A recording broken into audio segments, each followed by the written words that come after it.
What's up, y'all? It's your boys from the Bad Boys podcast. I am BDaMan with my boy, Mike B. Mike Beezy. Yes, sir. We talking SmackDown, all the recent things that happened on SmackDown last night. Man, overall, I'd say good SmackDown, I'd say overall for 3 hours. Yeah, I think I thought it was a pretty good show. I do feel that the opening was good and then it kind of sort of dried out a little bit, but they picked right back up towards the end of the show. The end of the show I really did enjoy. Yeah, no, I'd agree with that too, and I feel like that's the thing with these 3 hour SmackDowns, right? Like the pacing's always going to be a little uneven somewhere, right? I mean, Yeah. we got kind of blessed with the past few weeks before Rumble, leading up to Rumble being real solid, and now going into Chamber, I feel like we're going to get a lot of lulls in certain spots with these 3 hour SmackDowns. Exactly. And it doesn't help that we already know what the main event is going to be. More than likely it's going to be the night 2 main event. We're going to see Punk and Reigns. So now they got to fill everything in before that.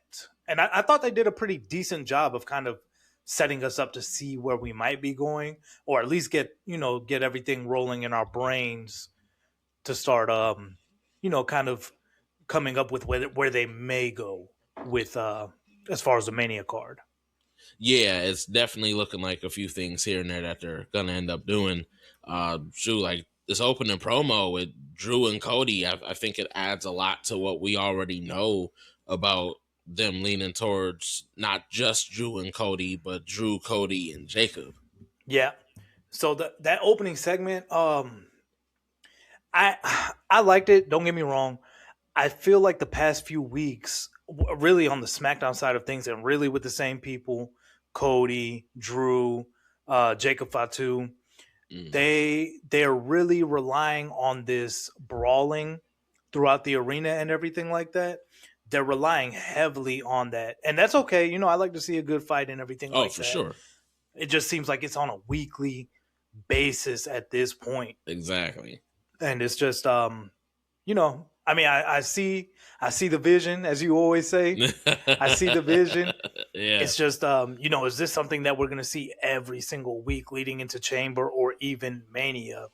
I feel like maybe they can pivot a little bit, because to me at least, I just feel like it's getting repetitive at this point. Yeah, and I they definitely have to some degree, right? Like you can only do the brawl and stuff so much. Like, yeah, it's great, and it takes us back to former eras, ruthless aggression, attitude era, where they had these brawls. But at some point, we're gonna need all three of them to just spit venom on the mic. Yep. And I would imagine we'd probably get that after Chamber, depending on how that exactly pans out and how we get this triple threat that seems to be the plan. So hopefully we get that at some point, because otherwise the brawling aspects is going to fizzle out fast. Yeah, it's too repetitive for my liking. Like I said, I enjoy a good fight, but we saw it at Saturday night's main event. Then we had Drew coming out during the Royal Rumble, and Drew wasn't even in the Rumble match, and he's the reason that Cody ended up getting eliminated. He hit the Claymore kick while Cody was already, halfway out of the ring. So it's just getting a little bit repetitive for my liking personally.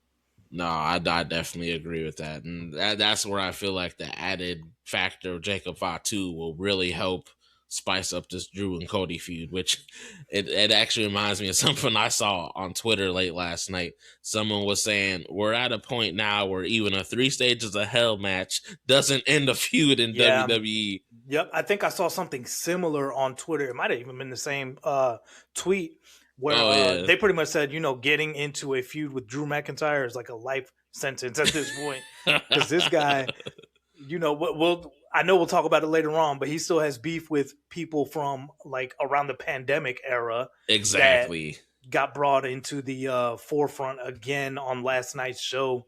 Yep. And it was crazy. But I want to know your thoughts. This happened during the same segment, by the way. Mm-hmm. So we had, after Cody came out and attacked Drew, he grabbed a microphone. What do we want to talk about? Yeah. And he cut a promo. Much of my morning has been taken up arguing shit. Yeah, I know where you're going. With, some people within a group that we are both part of. Mm-hmm. And Cody, the promo sucked, I thought, up until this point where he kind of got some life to him. Oh, really? But he I don't even want to say it. Keep it PG. But they were talking about, the male anatomy. Yeah. They said he said pretty much that everybody is having a male anatomy size contest, pretty much. Right. And that they don't call him, or he doesn't have the nickname Raheem for no reason, which of course he was talking about all of the African American jokes and memes and everything like that that have come about with Cody Rhodes. I want to know what you think about that, bro. Oh man, I've been trying to wrap my head around it all morning in terms of other people's takes. Myself, I don't personally really bat an eye about it. I thought it was funny. I didn't expect it. Like, even rewatching it a little bit ago, I'm just like, he really said that, huh? But like, for me, it's nothing to really get up in arms about, like a lot of other people have, especially in that group I we're agree. in. Yeah, no, it's a funny thing, and I moved on. I enjoyed the rest of SmackDown. I didn't bat an eye about it. Like, to put context behind it, like, people were saying this stuff about Cody, the Cody's black, those type of jokes. That was a thing in AEW. Like, I remember that from like 2020, 2021. So like, it's not a new thing. It just happens to be that he said one little blurb about it on WWE television, and certain people are up in arms about it. I didn't really have a problem with it. I was like, what? But like, it was, I thought it was funny. I definitely agree with you there. My whole stance on it, and it's like when we were texting earlier, I'm like, look, some people don't like it, and that's okay. They're very much entitled to not like it. That is their right. Some people think it's funny. I'm part of the ones who do think it's funny. I got a little kick out of it when he said that last night.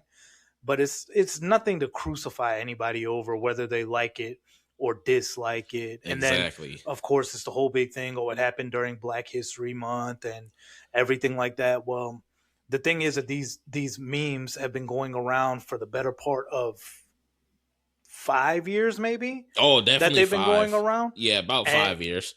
And really, the ones with the hot tips and everything like that, a lot of them are coming from when he was in AEW. So it's not like we can use this as a tribalism thing that, oh, well, he got with WWE and now all of a sudden they're making the black jokes. No, this is something that has been going on since he was in All Elite Wrestling.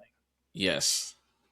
Yeah, and I think it started, what was it? It was that promo he did with, I know I'm gonna butcher dude's last name, Anthony Ogogo or whatever. That's exactly when these started. Like, that pinpoint when he cut the promo talking about his wife and his daughter, that's where it started. And people ran with that, made their own memes and stuff that kind of became a big joke itself. And then you just used part of that here. I was literally looking at the thing you sent of him on Rosenberg's podcast acknowledging the MLK meme. So like, he's aware, and it's Cody. He's not trying to be purposely disrespectful like that. For God's sakes, the man has a black wife and a mixed daughter. Like, people need to think a little bit more about that one. Yep, and that's actually what I was going to mention. He is married to Brandy Rhodes, who is a black woman. His daughter is black. That, of course, if Cody was going around and portraying himself to be a black man or something like that, or, trying to make fun of the culture or something like that, then yes, I do think that we have something to say. But for something that started with the fans, and I don't know exactly who started, I don't know who made the first meme. I can just talk about what we see within NAW. We've seen it going around, and NAW is primarily an African-American group. Yep. And we've seen it going around. I've seen other podcasters today when I was just scrolling the internet talking about it. There's a lot of people that don't have an issue with it. I've seen few people that do have an issue with it. And it's just like, you know what? It is what it is. You either like it or you don't like it. But what we're not going to do is crucify one side or the other for, their beliefs on it. Yeah, and it's so ridiculous to do that, especially when there's other hypocrisy laced in that too. We won't get into that here. But it's just pick a struggle, as they say. Pick a struggle. Right. All right, brother. Glad we was able to get that out. That was kind of the big thing that's been going on, I believe, for both of us for the early part of today. Yep. So of course, they got everything broken up. Cody Rhodes, he ended up getting he got sent out of the arena, right? Nick Aldis barred him from the Yeah. arena. Yeah. Aldis told him, get out and that he has to win the chamber to face Drew at Mania. Okay. And that, Aldis doing the right thing as a GM at that point. Yeah. The all right, so from there, it looks like we got the Julia and Kiana James promo backstage. Yep. They it looks like they well no, they had the tag title match last night, so they were just hyping themselves up Yeah, exactly. prior to the match. How are we Yep. feeling about I know we all know Julia is good, but how are we feeling about Kiana James here lately? Oh, I've been waiting to dive into this on the podcast. So I will say she definitely has been getting better in ring. I still do hold the opinion that she got called up from NXT way too soon. She was doing her thing there. They put her with Izzy Dame. They put her with they put her with Izzy, and I thought that was a solid pairing because they were about on the same level, and honestly, they still are now.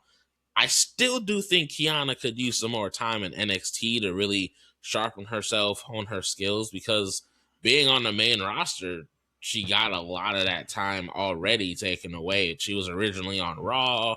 They moved her. I think she got injured and then was out even longer having some what to say, work done.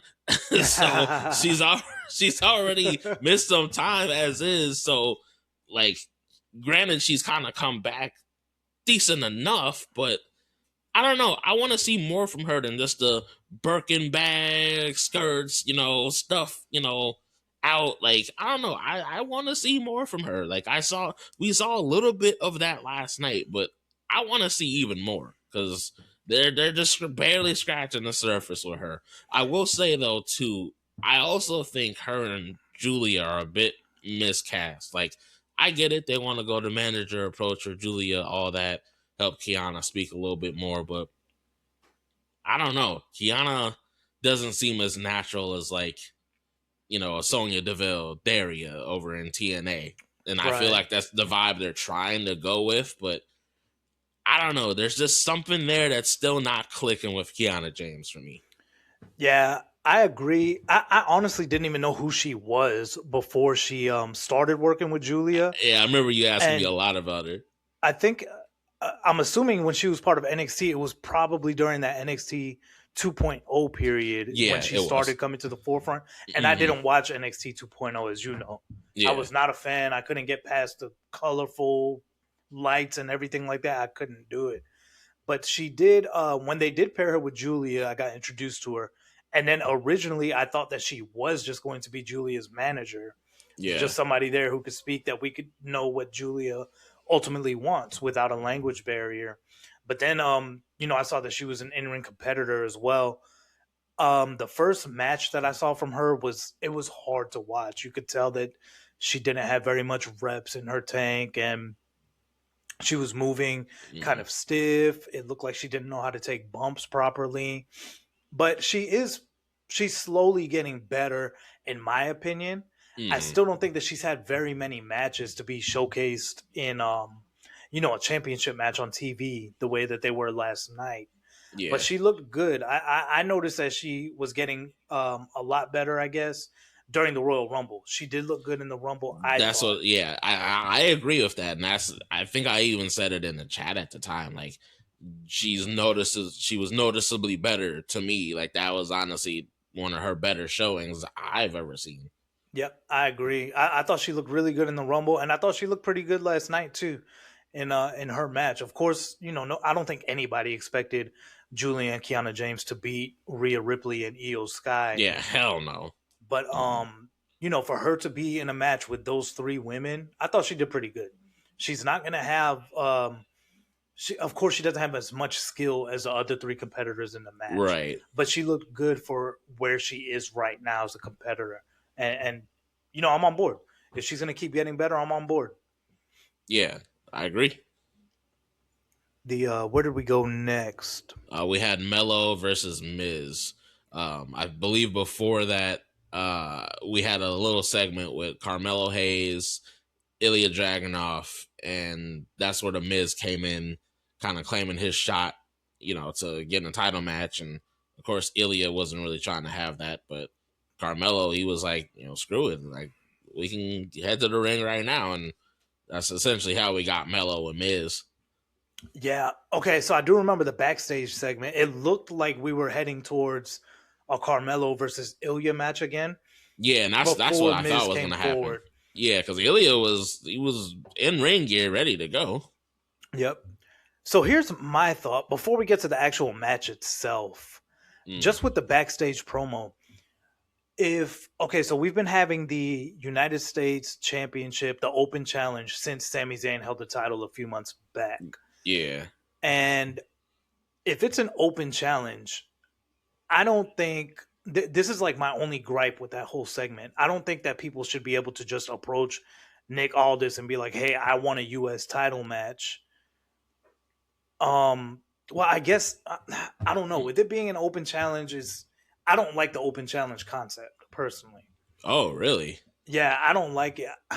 It's good to see different matches and everything like that, but I feel that it takes away from people actually competing to earn championship matches and kind of give the story behind it. It's more of like I feel it's more of like a random match. Even though I think it's good for Carmelo. We get to see him every week. He Yeah, should have different opponents, but I've seen him versus Miz, him versus Ilya here a little bit more recent than against other competitors, if I'm remembering correctly.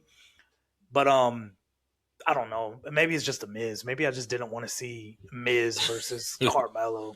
no, I agree. I didn't really want to see this match. I think the concept of the open challenge, I think, especially with SmackDown being 3 hours, I think it's the perfect place to have it.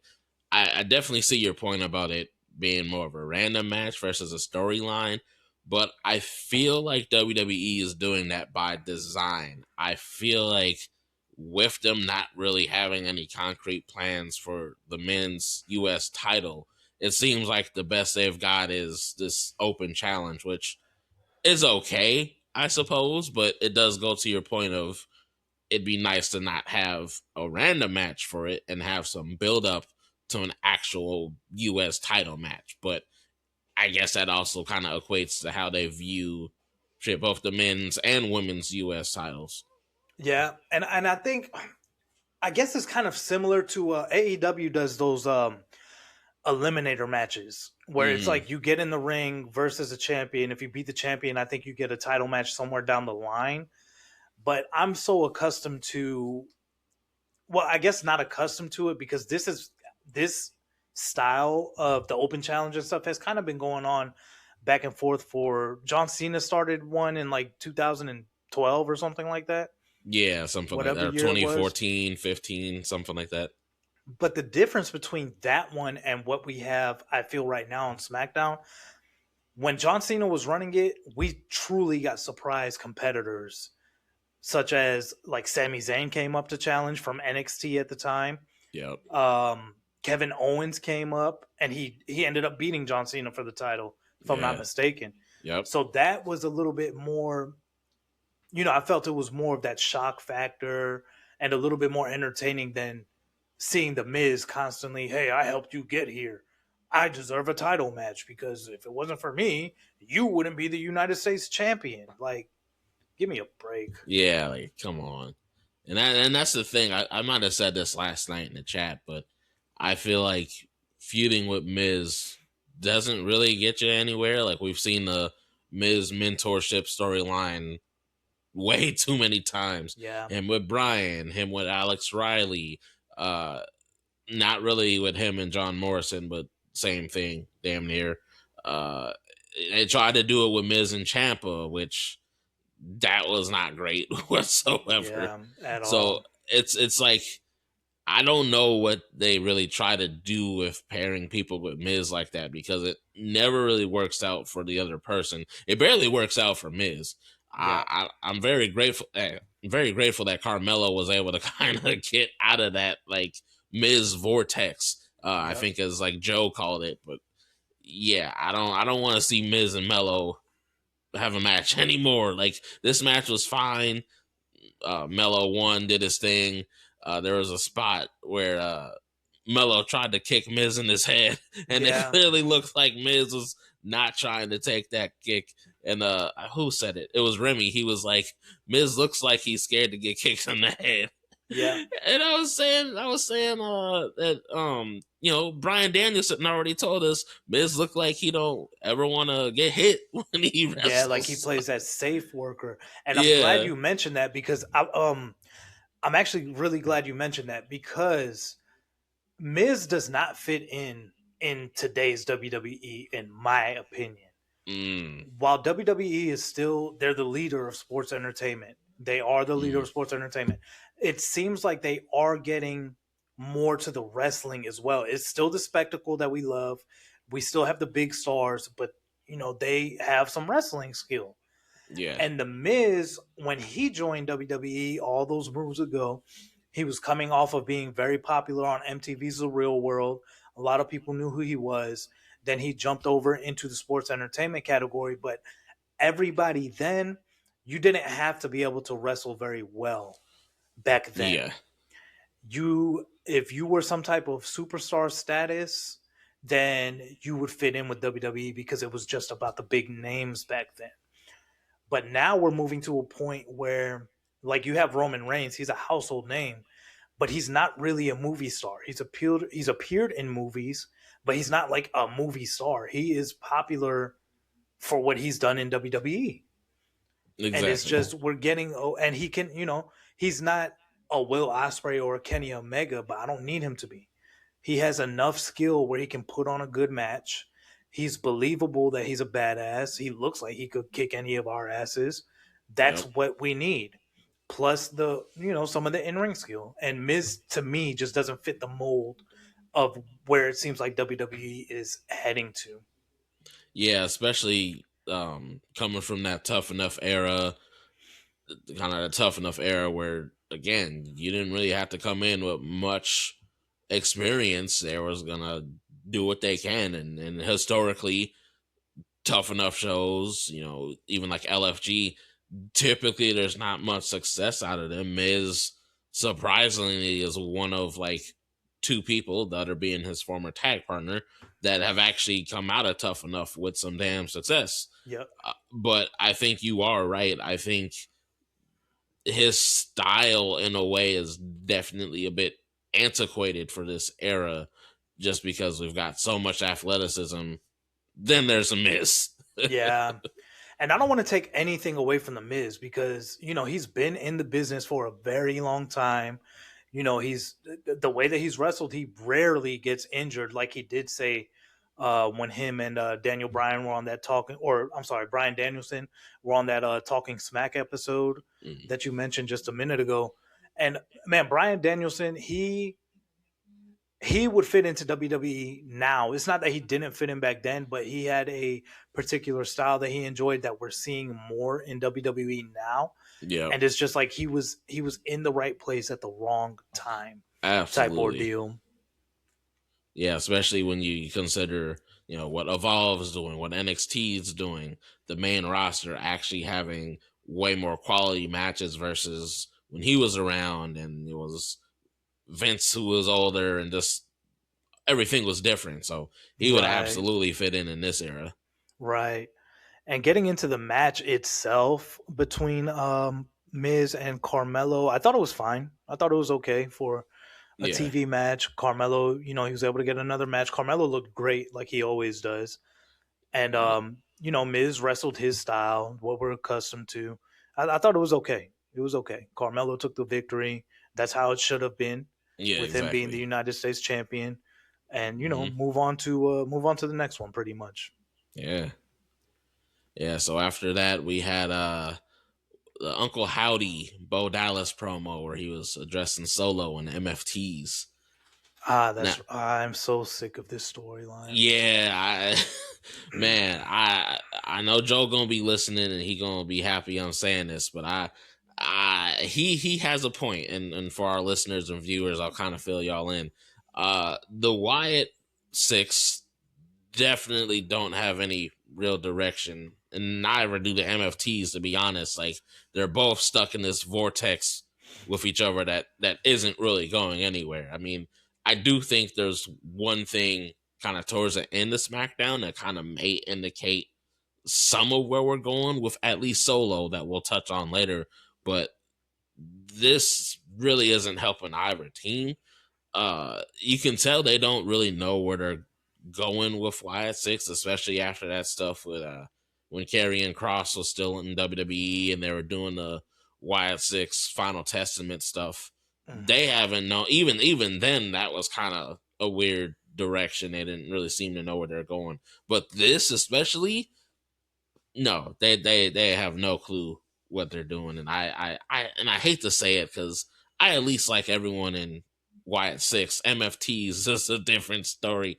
But God, they could do so much better with the Wyatt Six. And I don't understand why they don't.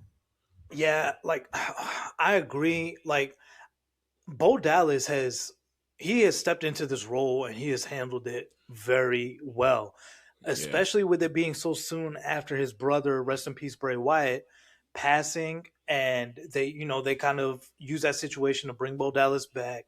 He took Mm, on that role as Uncle Howdy. They created the Wyatt Six. And the way they debuted on that episode of Raw, top tier. Give that to yeah. me whenever you can give that to me. But as of late, and actually, you mentioned the situation between Wyatt Six and the Final Testament, which I was a fan of that. The only person that I think came out better than when the feud started though was Karrion Kross when he was still with the company, Yep. and I do think that that is the story that kind of got a lot of fans behind Karrion Kross, as Karrion Kross was very much over before he left WWE. Let's call it what it is. He was very much over, but he made a big mistake, I think, that ultimately cost them not re-signing him with that Mm. with that promo that he did on whatever podcast that it was when he came in and he said, "Oh, do you hear that?" And I'm not on the card. I think you know which promo I'm talking about. Oh, what was that like It after was WrestleMania or something? Yeah, after Mania last year, and I think that Oh ultimately yeah, sealed his fate right there because the whole time I thought that WWE knew that that I was what did was too. going to happen. Yeah. Then later on we found out that no, that was an unscripted thing, and they probably looked at Karrion trying to go into business for himself. I'm not mad at him Right. because he was over at the time, but it is what it is. But I do think that he did come out looking better during that Wyatt Six and Final Testament story. But here, where we have this MFT and Wyatt Six thing, nobody really is looking any No. different than when it started. The You got Solo walking around with the lantern, and Yeah. Oh God. JC Mateo doesn't. He's not being booked like the monster that he should be. The Wyatt Six themselves are supposed to be a supernatural entity, but they're getting whooped on by these guys. Talatonga coming in, he had a pretty big debut Yeah, on a he did. PLE, and we have absolutely nothing to show for it. I'm to the point where let's hurry up and get the story done and start moving on, and let get a fresh story going because this has just been going on for too long. Right. And honestly, at this point, they need to split up the MFTs because it's not doing any of them any favors. Like Solo can do his thing. Tala and sorry, not Tala. Tama and Tonga can be a team. JC Mateo can do his thing, and I guess Tala, however he fits in, can kind of fit in how he can. But yeah, they need to split up the MFTs. I get what they were trying to do for Solo initially, but it is not working. It's not Yeah, working.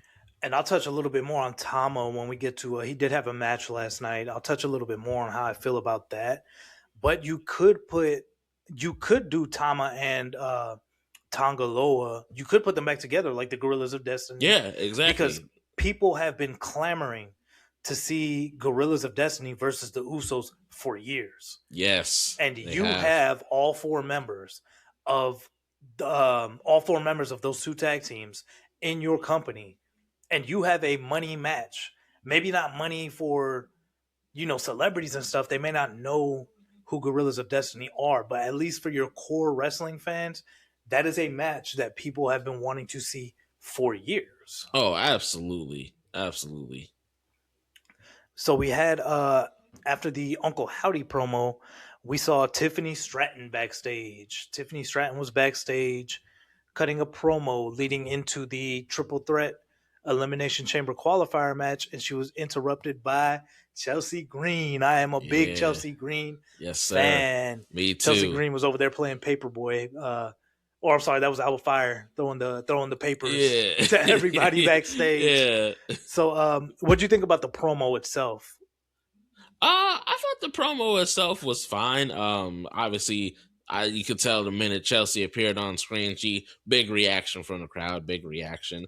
I thought it was fine. In terms of Tiffany, I will touch on it a little later, but I'm hoping that this promo was kind of signifying maybe a feud with Chelsea and Tiffany, even if for a short time.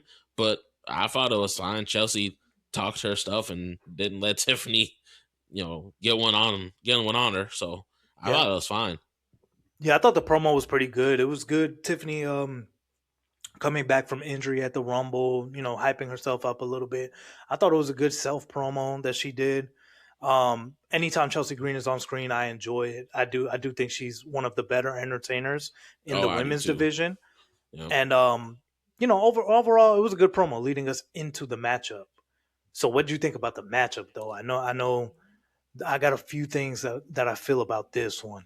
Yeah. So I thought I actually thought the match was really good. There were like maybe a few spots where I was like, "Ugh, that don't look good," but I actually thought the match was really good.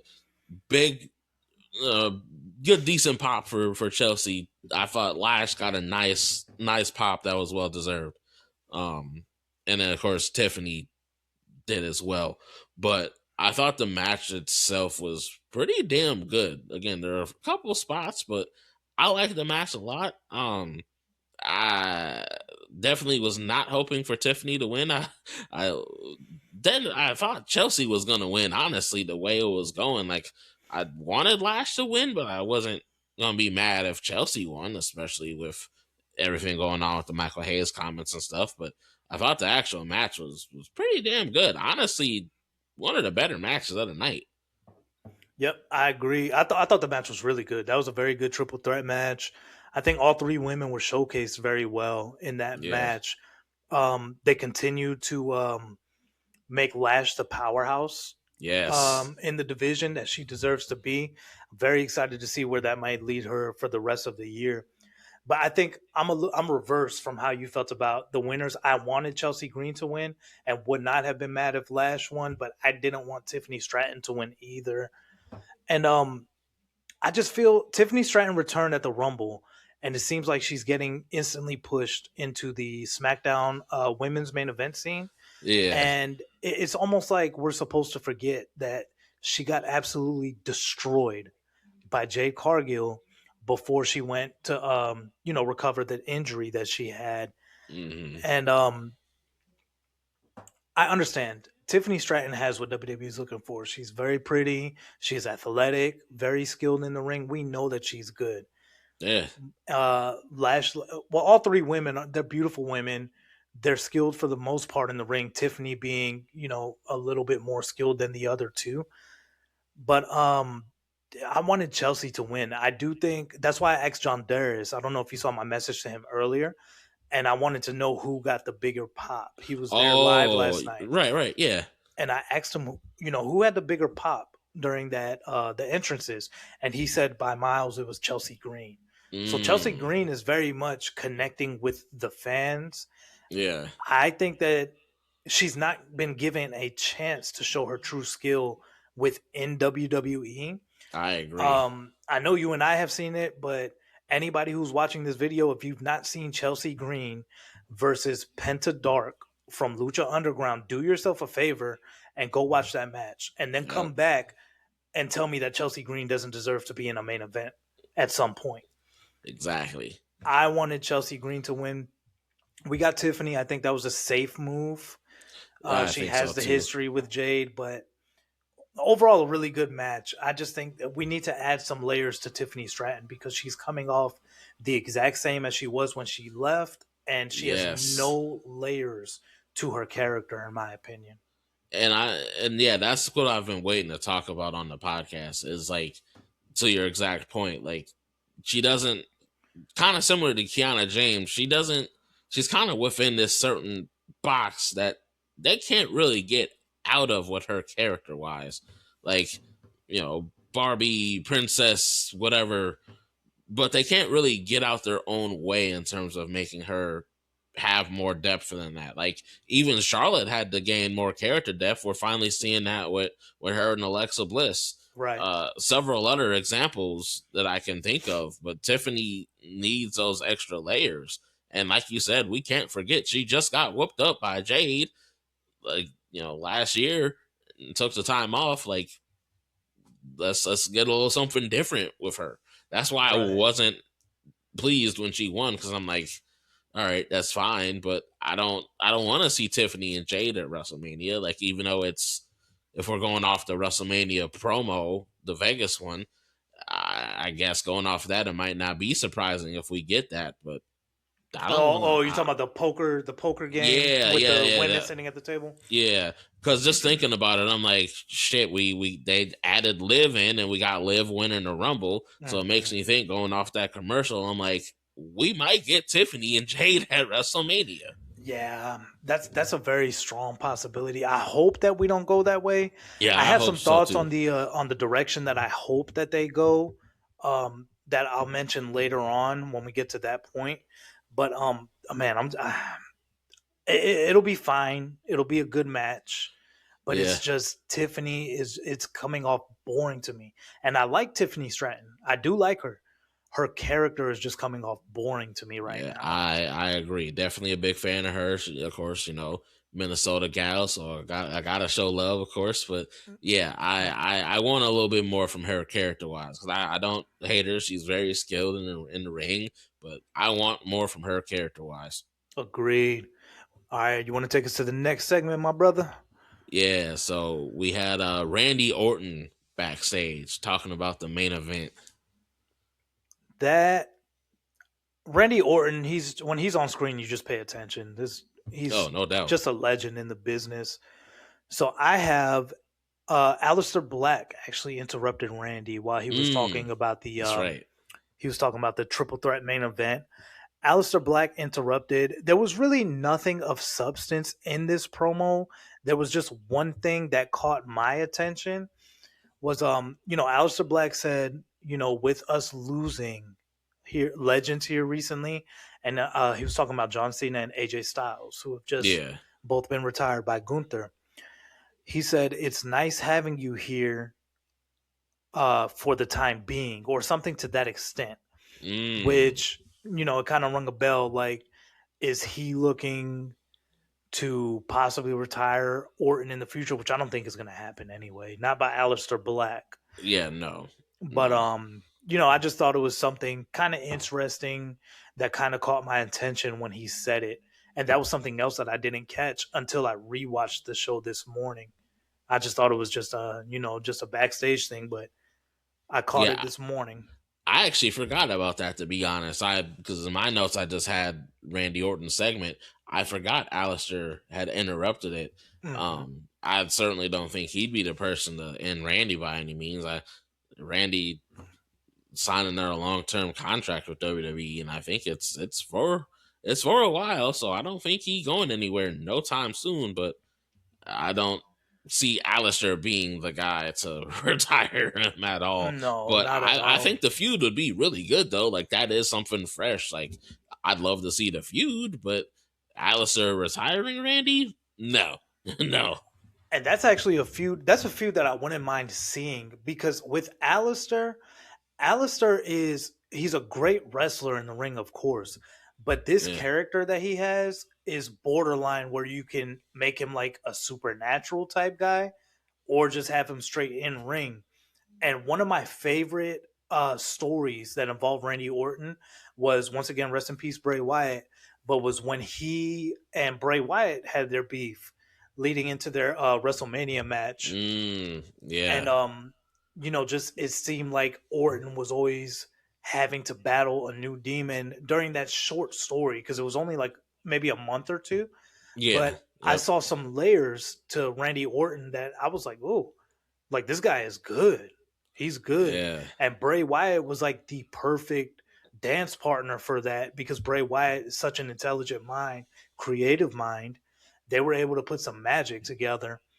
And Yep. I feel like Aleister Black can do the same if they kind of, they got to let the leash loose a little bit with Aleister Black and give him a chance to shine as well. But I think we could see a story like that. Yeah, and I agree, and I certainly hope they do too. Like we got to see a lot of him do kind of this balancing act over in AEW when he was doing the House of Black stuff with Brody and Buddy and Julia. So I'm hoping we get to see even more of that kind of come to light in WWE because we didn't really get that in Alistair's first run. So hopefully Yeah. he's able to bust that out a little bit more. Yep. Absolutely. So this led us to Mr. Anti-Toxic Masculinity. Oh man. Kit Wilson Oh Lord. came out.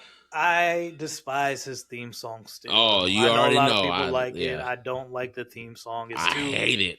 It's way too poppy for me, boy bandish. Yeah, Disney Channel sounding. Yeah. I hate it. But it's getting over with the fans. Maybe we're the only two, but it is what it is. The fans Yeah. like it. So he cuts a promo on toxic masculinity, which I thought was a horrible promo, by the way. Oh yeah, I wanted him to wrap that shit up fast. Yeah, and I don't know. It almost seemed to me like he was forgetting what he was supposed to say at some See, parts. I caught that too. Yeah, like he kept going back to it would seem like he forgot something and then he would just say cuz I'm a guy that sways my hips or something like that he Yeah. was doing. And I was like it was just happening at awkward parts of his promo and Mm. I feel like maybe that's not how it was supposed to go and he was improvising. But the promo was very awkward in my opinion. A horrible promo and I could have done without it. Yeah, I didn't get it until obviously we got what we got. But yeah, I have no clue where they're really trying to go with Kit currently with this toxic masculinity thing. Like I know we'll touch on it a little bit later, but he's got this feud with Matt Cardona, which they could get some really good matches out of that for sure. But right now, outside of the theme song, I couldn't tell you jack about Kit Wilson otherwise. No, me neither.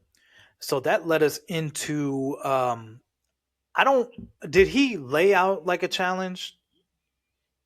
I don't think so. It didn't seem like it did. It seemed like what happened was an official match, but it seemed confusing. I couldn't really pinpoint if it was an official match announced or not.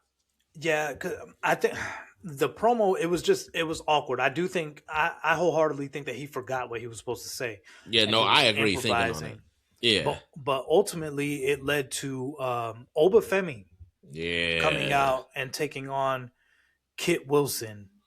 And Obafemi did exactly what Obafemi was supposed to do. Exactly. And Kit Wilson, I will give him credit for, taking it wasn't a long match at all. But Kit Wilson took those bumps. Obafemi is a strong, strong guy.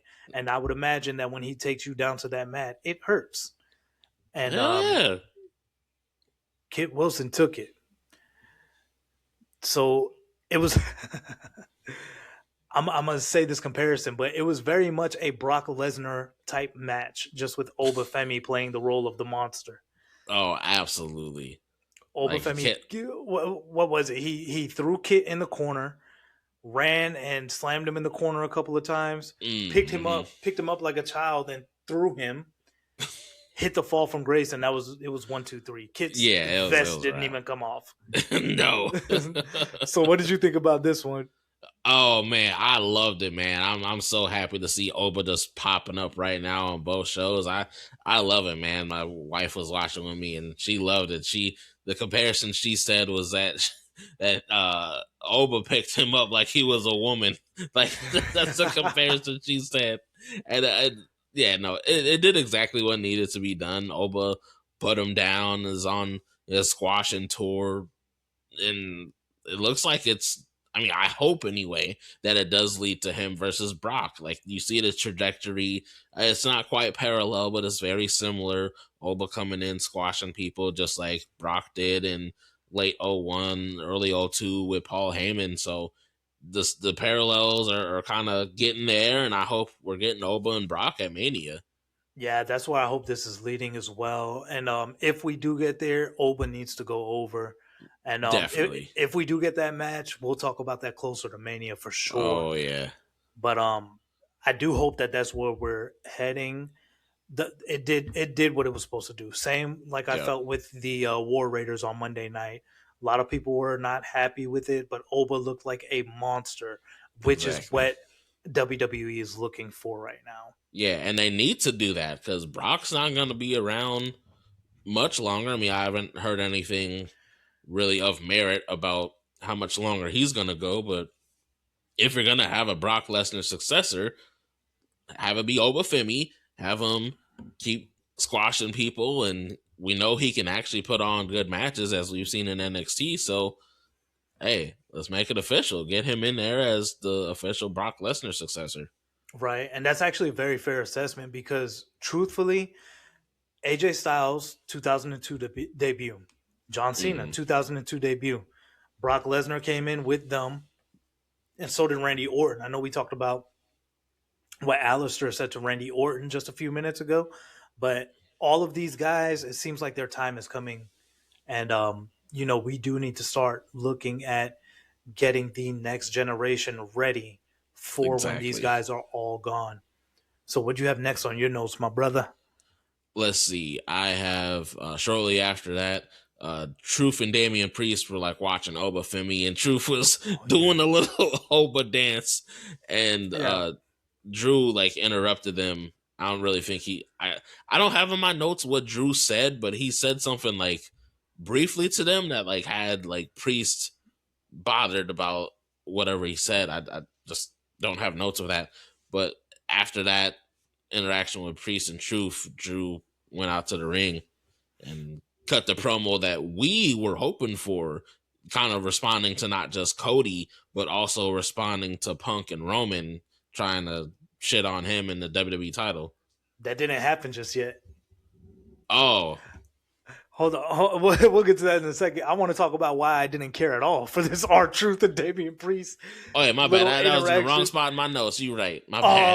Oh, but yeah. So R Truth and Damian Priest are back there. Truth is doing the thing, and I believe Drew McIntyre was walking and he like bumped into R Truth.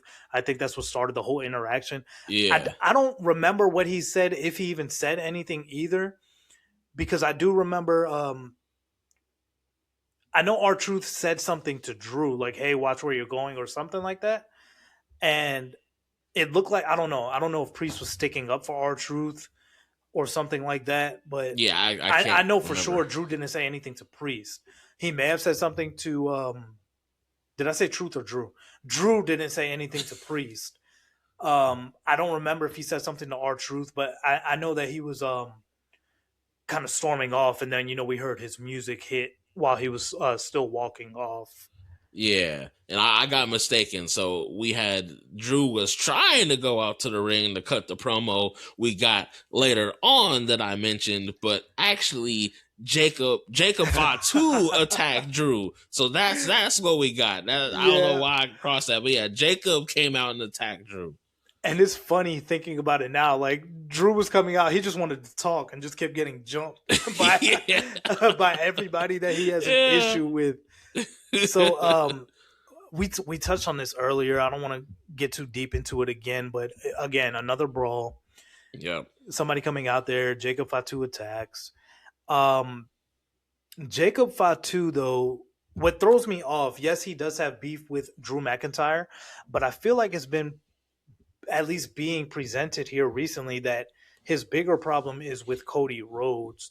So it was funny to see Drew get attacked twice when he was trying to come out and cut his promo. But yeah. to me, I didn't understand why Jacob wouldn't have just been involved in the opening segment and gone after Cody, or had them Right. both in the same spot. Mm. To me, it didn't make sense. But the pop for Jacob, that man, I think he's on track to be one of the biggest stars, if he's not considered already one of the biggest stars Yeah, in no, I agree. WWE. Yeah, and it's like we talked about in the first one. Like Jacob's got that authenticity. People can relate to just being real. Like great characters are great, but authenticity and like sincere character work. That's not even character work because it's just you being you, amplified to 11. Like Jacob's got that on lock. Yeah. Yeah, he has this raw just realness about him that I think just it resides with people, because everybody, you can tell authenticity from a mile away, and you can tell Exactly. when somebody is being fake from 8 miles away. So that Yep. just I think he's getting over with the fans really well. I'm a fan of his. I wasn't familiar with too much of his stuff prior to coming into Yeah, WWE, neither was I. but I'm very happy. That man is gifted. I want to see where this is gonna go. Yeah, I hell do want to yeah. see that. So we had Shinsuke Nakamura versus my twin Tama Tonga. Yeah. We I didn't care. The match I thought was good, but I didn't care for the match either, though, I if that didn't makes either. sense. No, I agree. I was excited that it was happening, but I didn't care for it. Like I wasn't actively watching it like I probably should have been. Yeah, like I watched it. I'm a fan of both guys. I did watch it, but there was just no emotional investment for me Yeah. in the match itself. Now, I know me and you spoke about it briefly. About, I believe there's been two interactions between Shinsuke and Tama backstage, where they were Mm, actually speaking in Japanese to one another. And I believe you found the first one where we were able to see yeah. it translated into English, but Yep.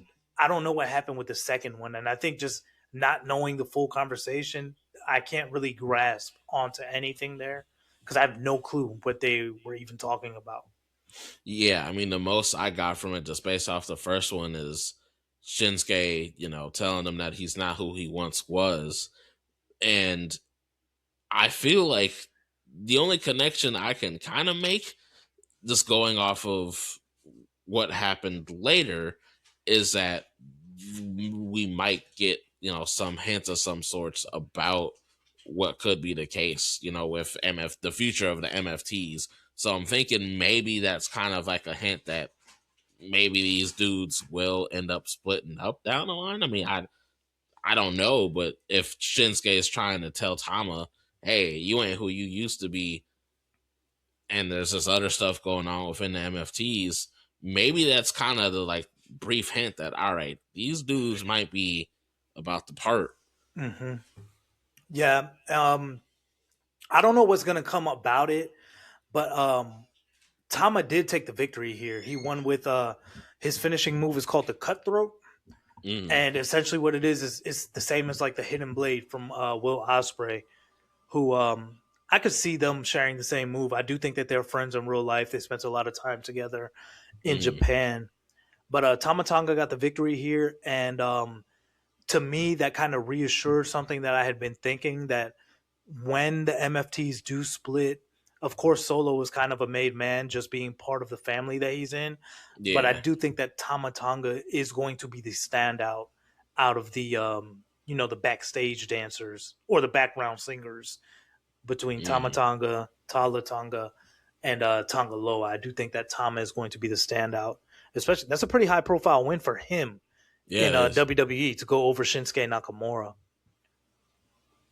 Yeah, and I'm hoping that's kind of like again a more indicator of where they're eventually trying to take it, because Tama did need that win. He hasn't done too much. I mean, I know they're tag champions, but it still doesn't feel like that crew's really doing a whole lot, if that makes No, sense. no, and it's that story. I think that story with the Wyatts is just going on for way too long, and people are Yeah. just they're no longer invested.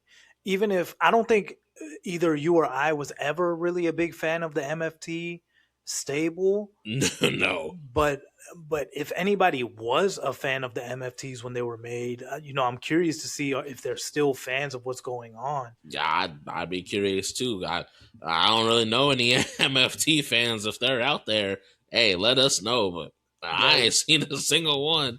yeah. Hey, if you're a fan of the MFTs, let me know what you think about this story with Yep, the Wyatts, because I think it's been going on too long. way too long. All right, brother. What do we have next? Let's see. After that, we have Fraxium and Motor City Machine Guns. They run into Candice LeRae and Johnny Gargano, who looks like he's depressed. He was lying on some like crate thing. Yeah, I want to know what you think, because this actually pissed me off, and I'm gonna explain why it pissed me off so bad. Oh shit. Yeah, I didn't care for this segment at all. Like I honestly I kind of get the point, but not really. Like if he's supposed to be depressed because Tommaso's not there anymore, which shout out to Tommaso winning the TNT championship in AEW. I can't tell if that's it, if it's really about a damn mask, which is ridiculous. Like out of all things, you're depressed about not having a mask. Uh, I can't tell if it's that, if it's a little bit of both. Like that's one thing, but then also too to have two tag teams in a segment where we could use a tag match with one of these tag teams. Like it was a very useless segment to me. Useless for all people involved, which all of them could be doing way better things than trying to look at Johnny who looks like his dog died or something. So you actually just touched on what pissed me off the most. We just watched the WWE Tag Team Champions holding up their titles in the ring, just to go backstage and see two tag teams being wasted in a pointless segment. Absolutely Exactly. horrendous television that I saw right there. Yeah. Johnny Gargano planking on top of whatever he was laying on top of, over a mask. It was over the mask. I do remember hearing that, Mm. because Candice LeRae, I believe, told one of the Motor City Machine Guns. She told one of them, "Oh, you don't know how much that mask meant to him." For a guy who never wore a mask wrestling, to my knowledge, at least, Yeah. just a horrible segment in my opinion. Yeah, it sucked. It Motor sucked. Motor City Machine Guns came in like hot fire. They won the tag team titles in their debut, I think, from the Yeah. MFTs, Yep. Yeah. and they lost them just a few weeks later. They're being wasted right now. Fraxium is too good to be wasted the way that they are, and Exactly. feuding with Johnny Gargano over a mask that belongs to one of their members to begin with. It was horrible to me. I did not care about it at all. I could have done Yeah. without that as well. Yeah. And it goes back to what we talked about in the first episode. I don't know what they're doing with the tag division at all. Like it's abysmal, man. Like it sucks. It Absolutely sucks. horrible.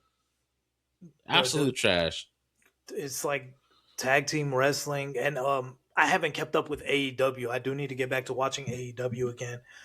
But tag team wrestling, at least within WWE, and it's starting to include NXT also. Tag team wrestling is like non-existent. It's horrible right now. Yeah, and like going like to the point of NXT, like I keep forgetting that what Dark State, your boys Dark State are still Yep. champions. Like I keep forgetting that they're champions because for them having a bunch of members in their crew, like it feels like those titles don't really get defended right now, which is really crazy to wrap my head around. Like because Yeah, at they least don't. NXT was doing better with their tag division, but now I'm like, It's ah, being held yeah, up again, and exactly, it's. I know OTM is they're right there. I think they're looking at a tag title match sometime oh soon. yeah, But and I do like OTM as well. But at this point, take the tag titles off of Dark State. I like yes, them. I like them, but the titles are being wasted right now. yeah. All right. So after that, we saw Rhea Ripley and Io backstage. They were talking about their victory, and Rhea started talking about. I'm assuming that she's in a qualifying match for the Elimination Chamber Yep. coming up on Raw. She did start speaking about that. and they got interrupted by Nia Jax and Lash Legend. Hmm. So it looks like that's going to be the next match for the WWE Women's Tag Team Championships. Um, I'm kind of interested in that match. I just really want to see how Lash does Yeah. in that match. But I think the main purpose of this one was Rhea is going to be in a elimination chamber match, maybe trying to see if there's any type of if it causes any friction between Rhea Ripley and Io Sky. I think was the main purpose of this backstage segment. Yeah, that's what I kind of gathered too. It didn't really seem to bother EO, which I thought was interesting. But they seem to be on good terms for now, which is fine. But like you said, I am very interested to see how Nia Jax and Last Legend, how that match goes, just because that's a lot of different styles in one ring. Yeah, absolutely. And I really don't think Io Sky would get upset because I'm assuming that Io is going to be in one of those qualifying matches herself. I just don't Yeah, see her not being involved in the in any of those qualifying matches leading into Elimination Chamber. yeah, that's what I assumed too, that she was going to be in one. The just really quick, this wasn't actually a segment, but they did announce that SmackDown for the next 2 weeks is going to be on the Sci-Fi Network. I did catch that. Yeah. Is it? Do they have something else? Is it because of the Olympics? Is the Yeah, it's Olympics because of on the Fox? Olympics. Yeah. Ah, okay, okay. Yep. All right. So, anybody watching, if you're looking to watch SmackDown on Fox next week, you're shit out of luck. It's going to be on Sci-Fi. Well, no, it's on USA Network right now. Oh, shit. No, you good? It's on But yeah, Sci-Fi. It's not on USA Network. I said what I said.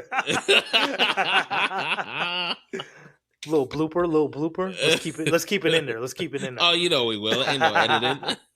All Oh, right, and brother. then we also had in that same segment, Liv and Raquel has kind of walked by them, and I can't remember the exact verbiage, but I think Liv did her little laugh, and she said, "Don't overlook us or forget about us." I forgot the exact verbiage, but Liv and Yeah. Raquel was definitely eyeing Rhea and Io and being like, Yep. "Hey, I don't saw forget I about saw us." Liv look down at those titles. She looked right at Yeah, the title belts.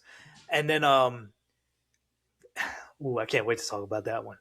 But we had in between that we saw Kit Wilson one more time. yep. Liv and Raquel walked past I'm sorry. Liv and Raquel walked past the those four women, Rhea, Io, Nia, and Lash, heading to the Mm, ring. And then it like cut to commercial break or something like that, I think. yeah, But I then think so. when it came back, we saw Kit Wilson and Matt Cardona. Or Kit Wilson's walking through the back looking like a sad puppy. Matt Cardona was back there talking to Apollo Cruz, Yeah, who I have not seen in a long time. long time since we seen Apollo Crews. But Cardona's back there just chopping it up with Apollo Cruz. And we got another little bitty mid kind of promo from Kit Wilson. Right, he was essentially blaming Matt Cardona, talking about it's all his fault. There's toxic masculinity and all this, and Cardona's like, "You can't blame me." Yep. You got your ass whooped on your own, Kit. Yeah, exactly. That's really what it came down to. Yeah. The I really don't care about the Kit Wilson and Matt Cardona thing. I don't know if you feel different. Matt Well, I mean, Cardona. I was just gonna say, I mean, I rock with Matt Cardona, of course, but him feuding with Kit Wilson, yeah, that does nothing for me personally. Yeah, same. I'm glad to see Matt Cardona back in the WWE. I'm glad that they let him stay as Matt Cardona too. Yeah, I didn't want them to move him back as being Zack Ryder again. Let him stick with the name that he built himself back on. exactly. But just feuding with Kit Wilson isn't doing it for me. I guess it's a introductory feud for him being back in WWE or something. But Yeah, I Cardona does guess. deserve better.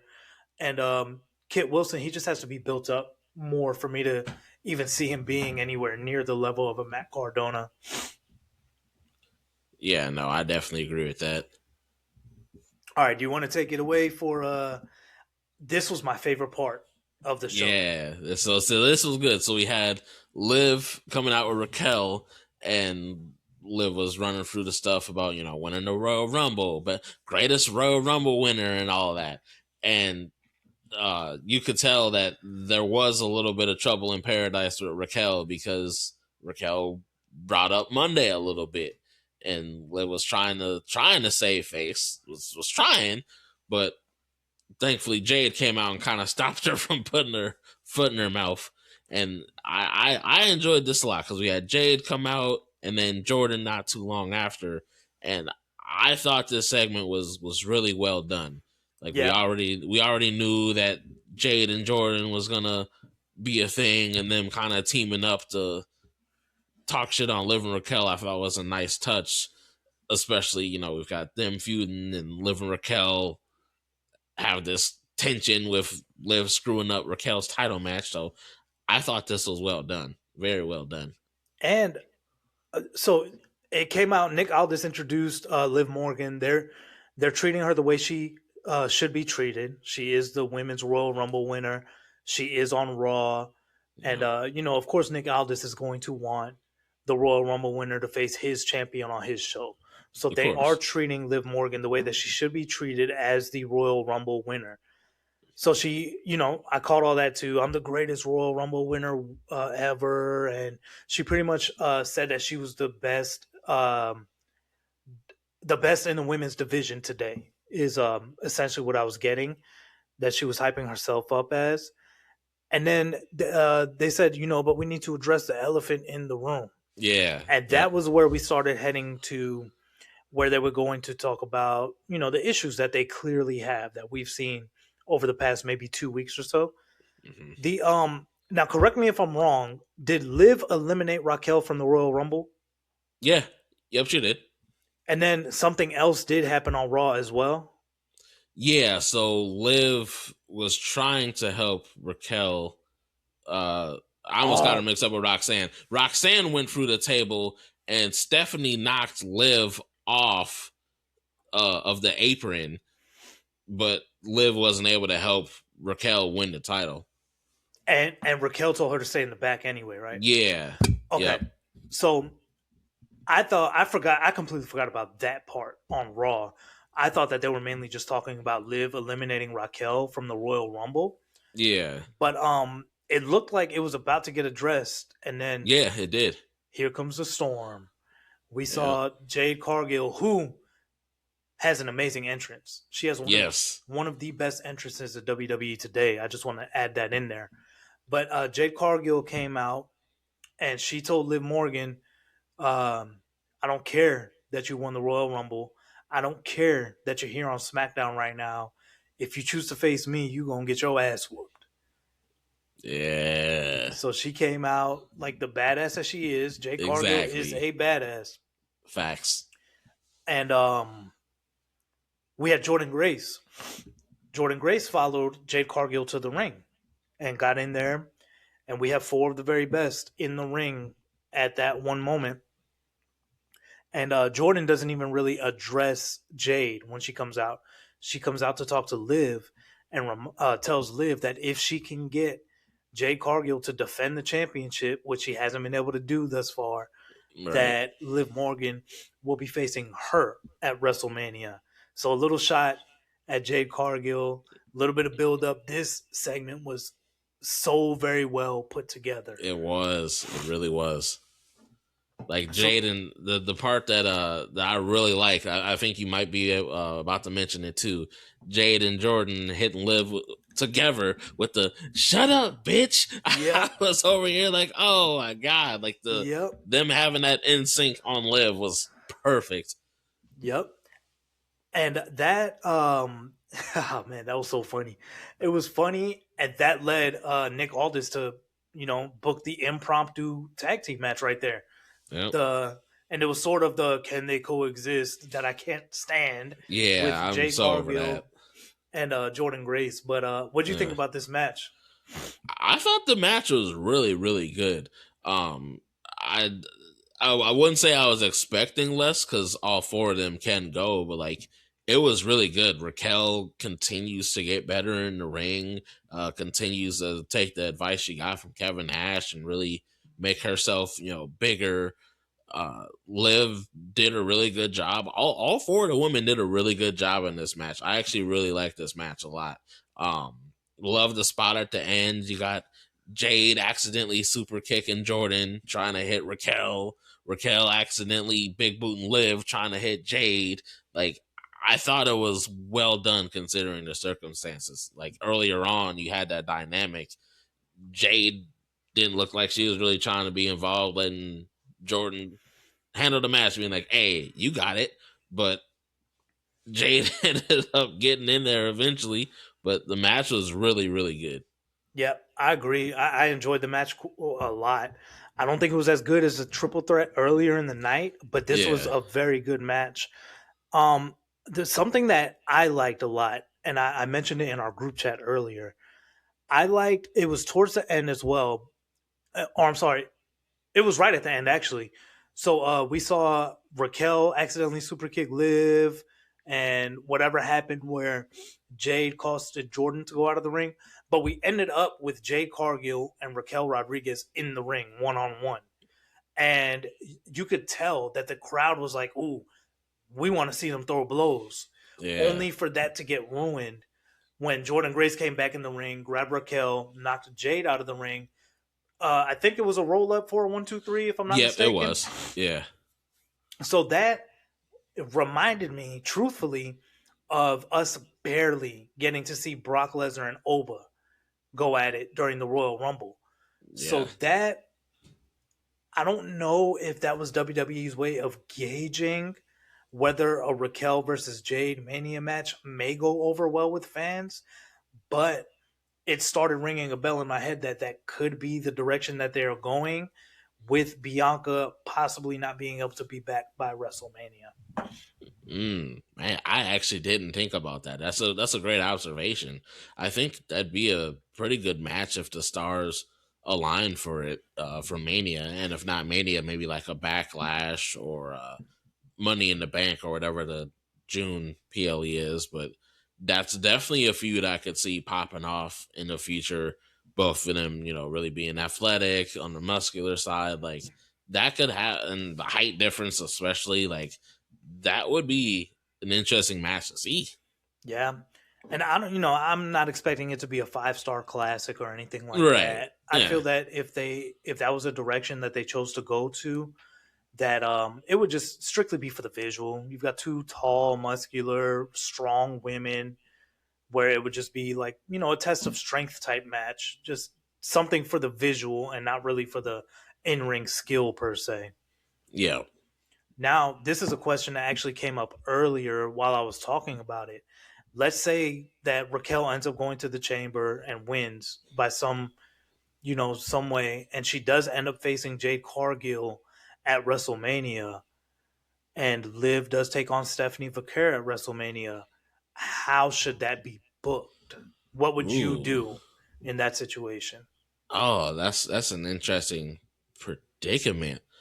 I mean, I would still love to ultimately get Liv and Raquel, but if it kind of branched off like that, where Raquel won and faced Jade, I mean, you gotta kind of do the. I hate to really bring this person up, but you gotta kind of do the Hogan Andre thing, the irresistible force meets the immovable object. Having these two tall, athletic people and Raquel and Jade face off. If it were to, go to, Raquel winning the chamber facing Jade, like I think that would kind of be the next best thing to Liv and Raquel facing off would be Raquel and Jade, and Raquel getting the title on SmackDown, Liv getting the title on Raw, and them kind of getting back to more Judgment Day, like Judgment Day is taking over type of thing. So I think that'd be kind of the next best thing if I were to really kind of plan it out. I'd say have Raquel beat Jade if that's the instance. So I had I was telling Joseph about it. It was me and Joseph that were talking about it. And my thought process behind it was to actually have Liv go over Stephanie, if this Hmm. was the scenario itself, Yeah. was to have Liv go over on Stephanie for the women's world championship, but actually have Raquel lose to Jade Cargill and have Jade Cargill retain, because then Okay. there's no obligation for Raquel to have to stay on SmackDown. If she goes just to challenge for the title and loses, send her right back to Raw, Right. and nobody would think twice about that.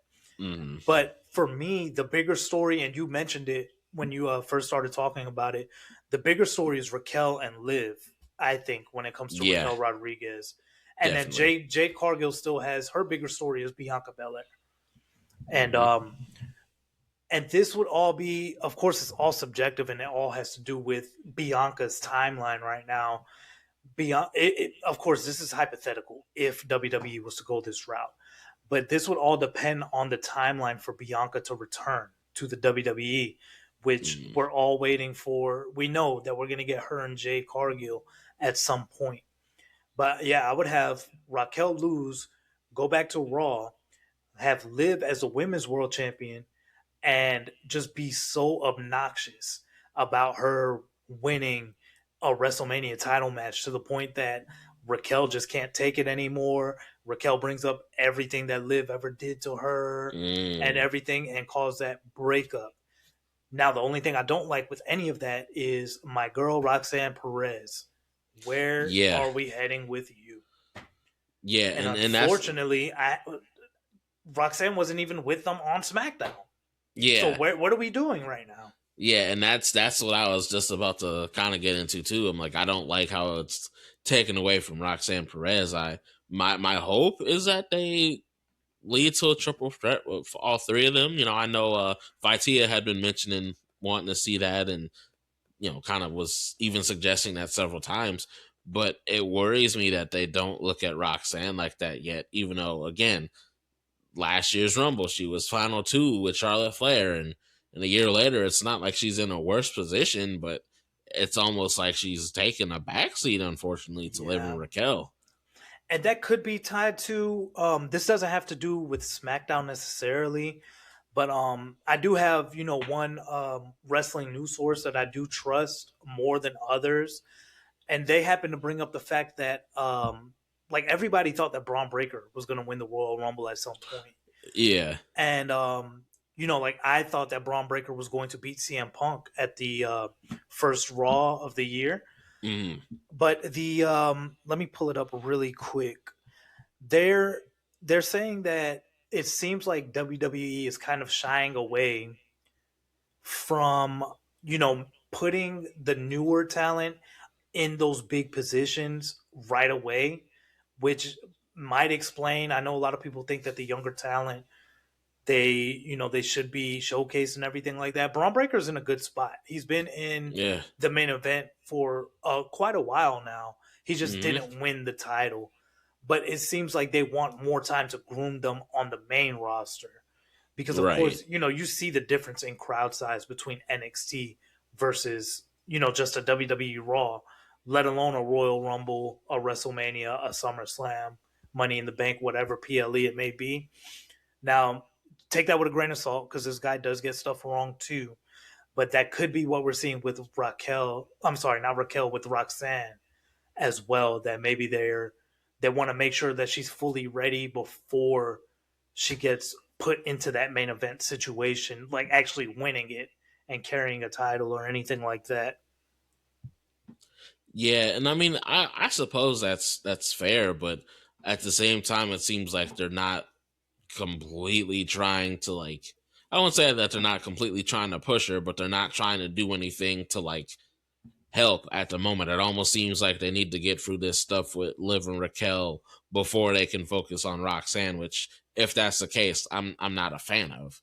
Yeah, no, I completely agree, and I do think that Roxanne should have been with them at least on SmackDown, at Yeah, least been there with them because at this point it looks like they're showing that Raquel and Liv are on a higher level than Roxanne is what I got out of it, and yeah, me too. that's just unfair because while Liv was gone, Roxanne was holding it down. Her and Raquel, they did just fine without Liv, and now all of a sudden it's like Roxanne is getting pushed to the back burner, and that's not going Right? to do her any favors. No. So we got Sami Zayn walking backstage, looking like somebody kicked his dog and his dog had a heart attack or something like that. He rightfully so. Sammy, he had his big match in Saudi of all places where, Yeah, they love Sami Zayn in Saudi and he lost. He got beaten for what was that, the 12th or 13th time in a row by Drew. I think 12. So he's lost 12 times in a row to Drew McIntyre. He just can't seem to win the championship or even get a Mm, victory over Drew. We had Ray Phoenix come up and try to console Sammy.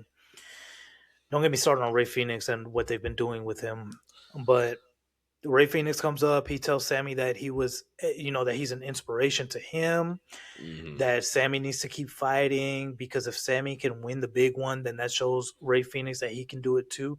It was a nice little, motivational type talk from a younger talent than Sammy. He has been in the business for a long time, so Phoenix may very well have been watching him during the Right. ROH days and everything like that. Trick Williams interrupts. He told Sami Zayn, look, you're good, but you're just not good enough, pretty much. He said, you are the guy that makes it to the playoffs, but you can't win the championship. You are the Charles Barkley of the WWE, was his exact words. And we know Charles Barkley, he made it to the big one quite a few times and doesn't have a ring to show for it. Yep. Phoenix, he interrupted Trick. He didn't like the way he was talking to Sammy. And I'm assuming that we're going to see Trick Williams versus Ray Phoenix next week on SmackDown as the outcome. But Sammy didn't say a word. Yeah, The that's stuff one that thing. Yeah. the all that stuff that Trick said, all that stuff that Phoenix said, Sammy didn't say one word. Like, what do you think about this one, bro?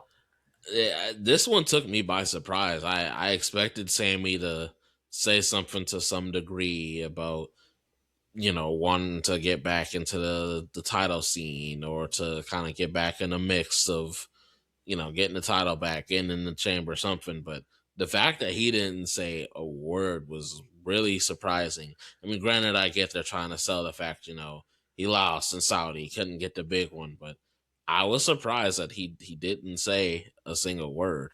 Yeah, I I liked it. I think it I get I do want to see Trick versus Phoenix, but I do like the fact that they had Sammy just stay quiet and he didn't respond to Trick dissing him, and he also didn't respond to Phoenix trying to hype him back up. He just stayed very neutral. He is upset. He Mm, lost the title match. I think that does add to his underdog story a little bit. But like me and you, we were talking. I think it was last night that we were talking about it again about Sami Zayn's underdog story. They yeah, they can't let it go for another year.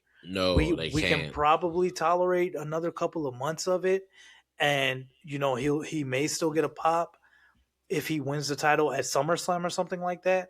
But if we're waiting a whole nother year for it to happen at WrestleMania, I don't see that being a good thing. I don't either. It'll be way, way too late. The yeah that good good little thing to keep the story moving, but they need to decide what they want to do with Sammy, and I think they need to make a decision very quickly. Yeah, We had Jordan Grace versus Jade Cargill announced for the WWE Women's Championship. yeah. What do you About think? about What do you think about that one? Man, I think it's about time. Jordan's been trying to get Jade to put that title up for weeks now, and I'm glad that they finally got a chance to get that match finally to happen. I love the segment that Jade and Jordan had. Jordan, doing the ram headbutt in the Jade's chest. I thought was a Yeah, nice touch. Like Jordan, the noticeable height difference, them showing that, and Jordan not backing down at all, and Jade definitely not backing down. I thought that was a great segment, and all this coming in and finally making that official. I yeah. thought that was a really well done segment. I do think that may I want to ask. So a big Mm. topic of discussion that we've seen in the group that we are in is the fact that Jade Cargill has not defended the championship since winning it. I think is this going to be her first defense? I I think so. Yeah. So how do you feel about that? About Jade not having defended the title in such a long time? Yeah, I'm not really a big fan of it. I hate that title defenses are so spread out nowadays with all the titles currently in WWE. I mean, most anyway. Like title defenses seem like they only happen at PLEs.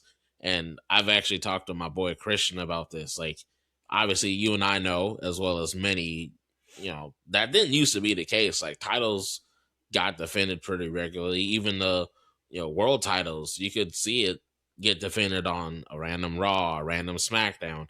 It really seems like a lot Even a of the title change sometimes with those on a Raw yeah, or SmackDown. yeah, exactly. And it just seems like that just does not happen anymore. And this thing with titles not getting defended for weeks upon a time until closer to a PLE before or after, like it's really weird, and I don't understand why they started doing that.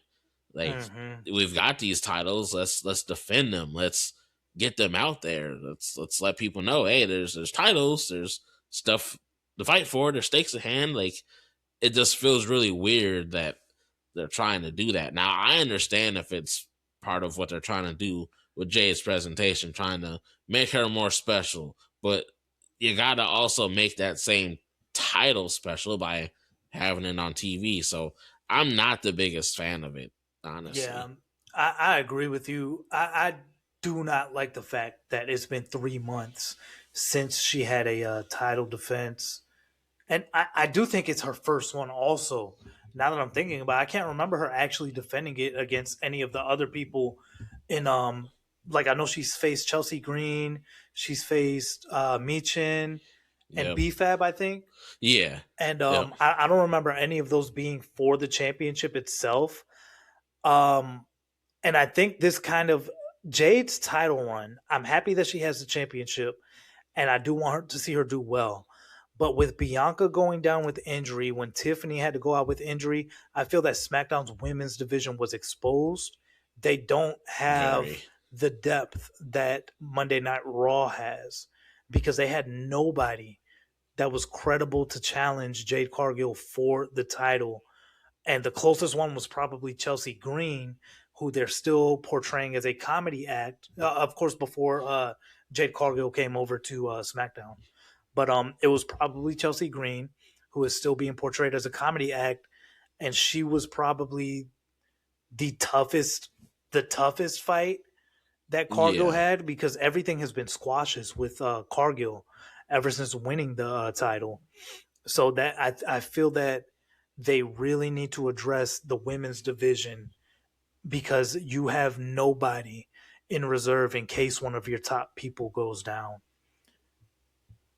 Yeah, and then that's the thing that really sucks. Like there's no one outside of Chelsea who really seems like a viable contender for Jade. I mean, Jordan does, sure, but they don't do great with highlighting potential challengers. Like, there's such a big gap between like who's a challenger and who's squash material. Like, even Michin and BFAB relatively got squashed by Jade. Like, in SmackDown, I can't think of anyone else really who would even be next. Like, what? Like, Julia, I guess, but Hmm. that might kind of expose some of Jade's flaws with her Yeah, in ring skills. could be Uh, that Goldberg and Steven Regal situation. exactly. Yep. Zelina Vega. I mean, that's not really. That's kind of that gap I was talking about because she's, with Aleister Black. It's so yeah. SmackDown's got a really big problem with their women's roster and having contenders for Jade's title or Julia's US title. It's like they don't Right. care about the SmackDown's women division at all. Right. Raw is they're like miles better in their women's division right now than SmackDown, in my humble opinion. The Yeah, it's like night and day. yeah.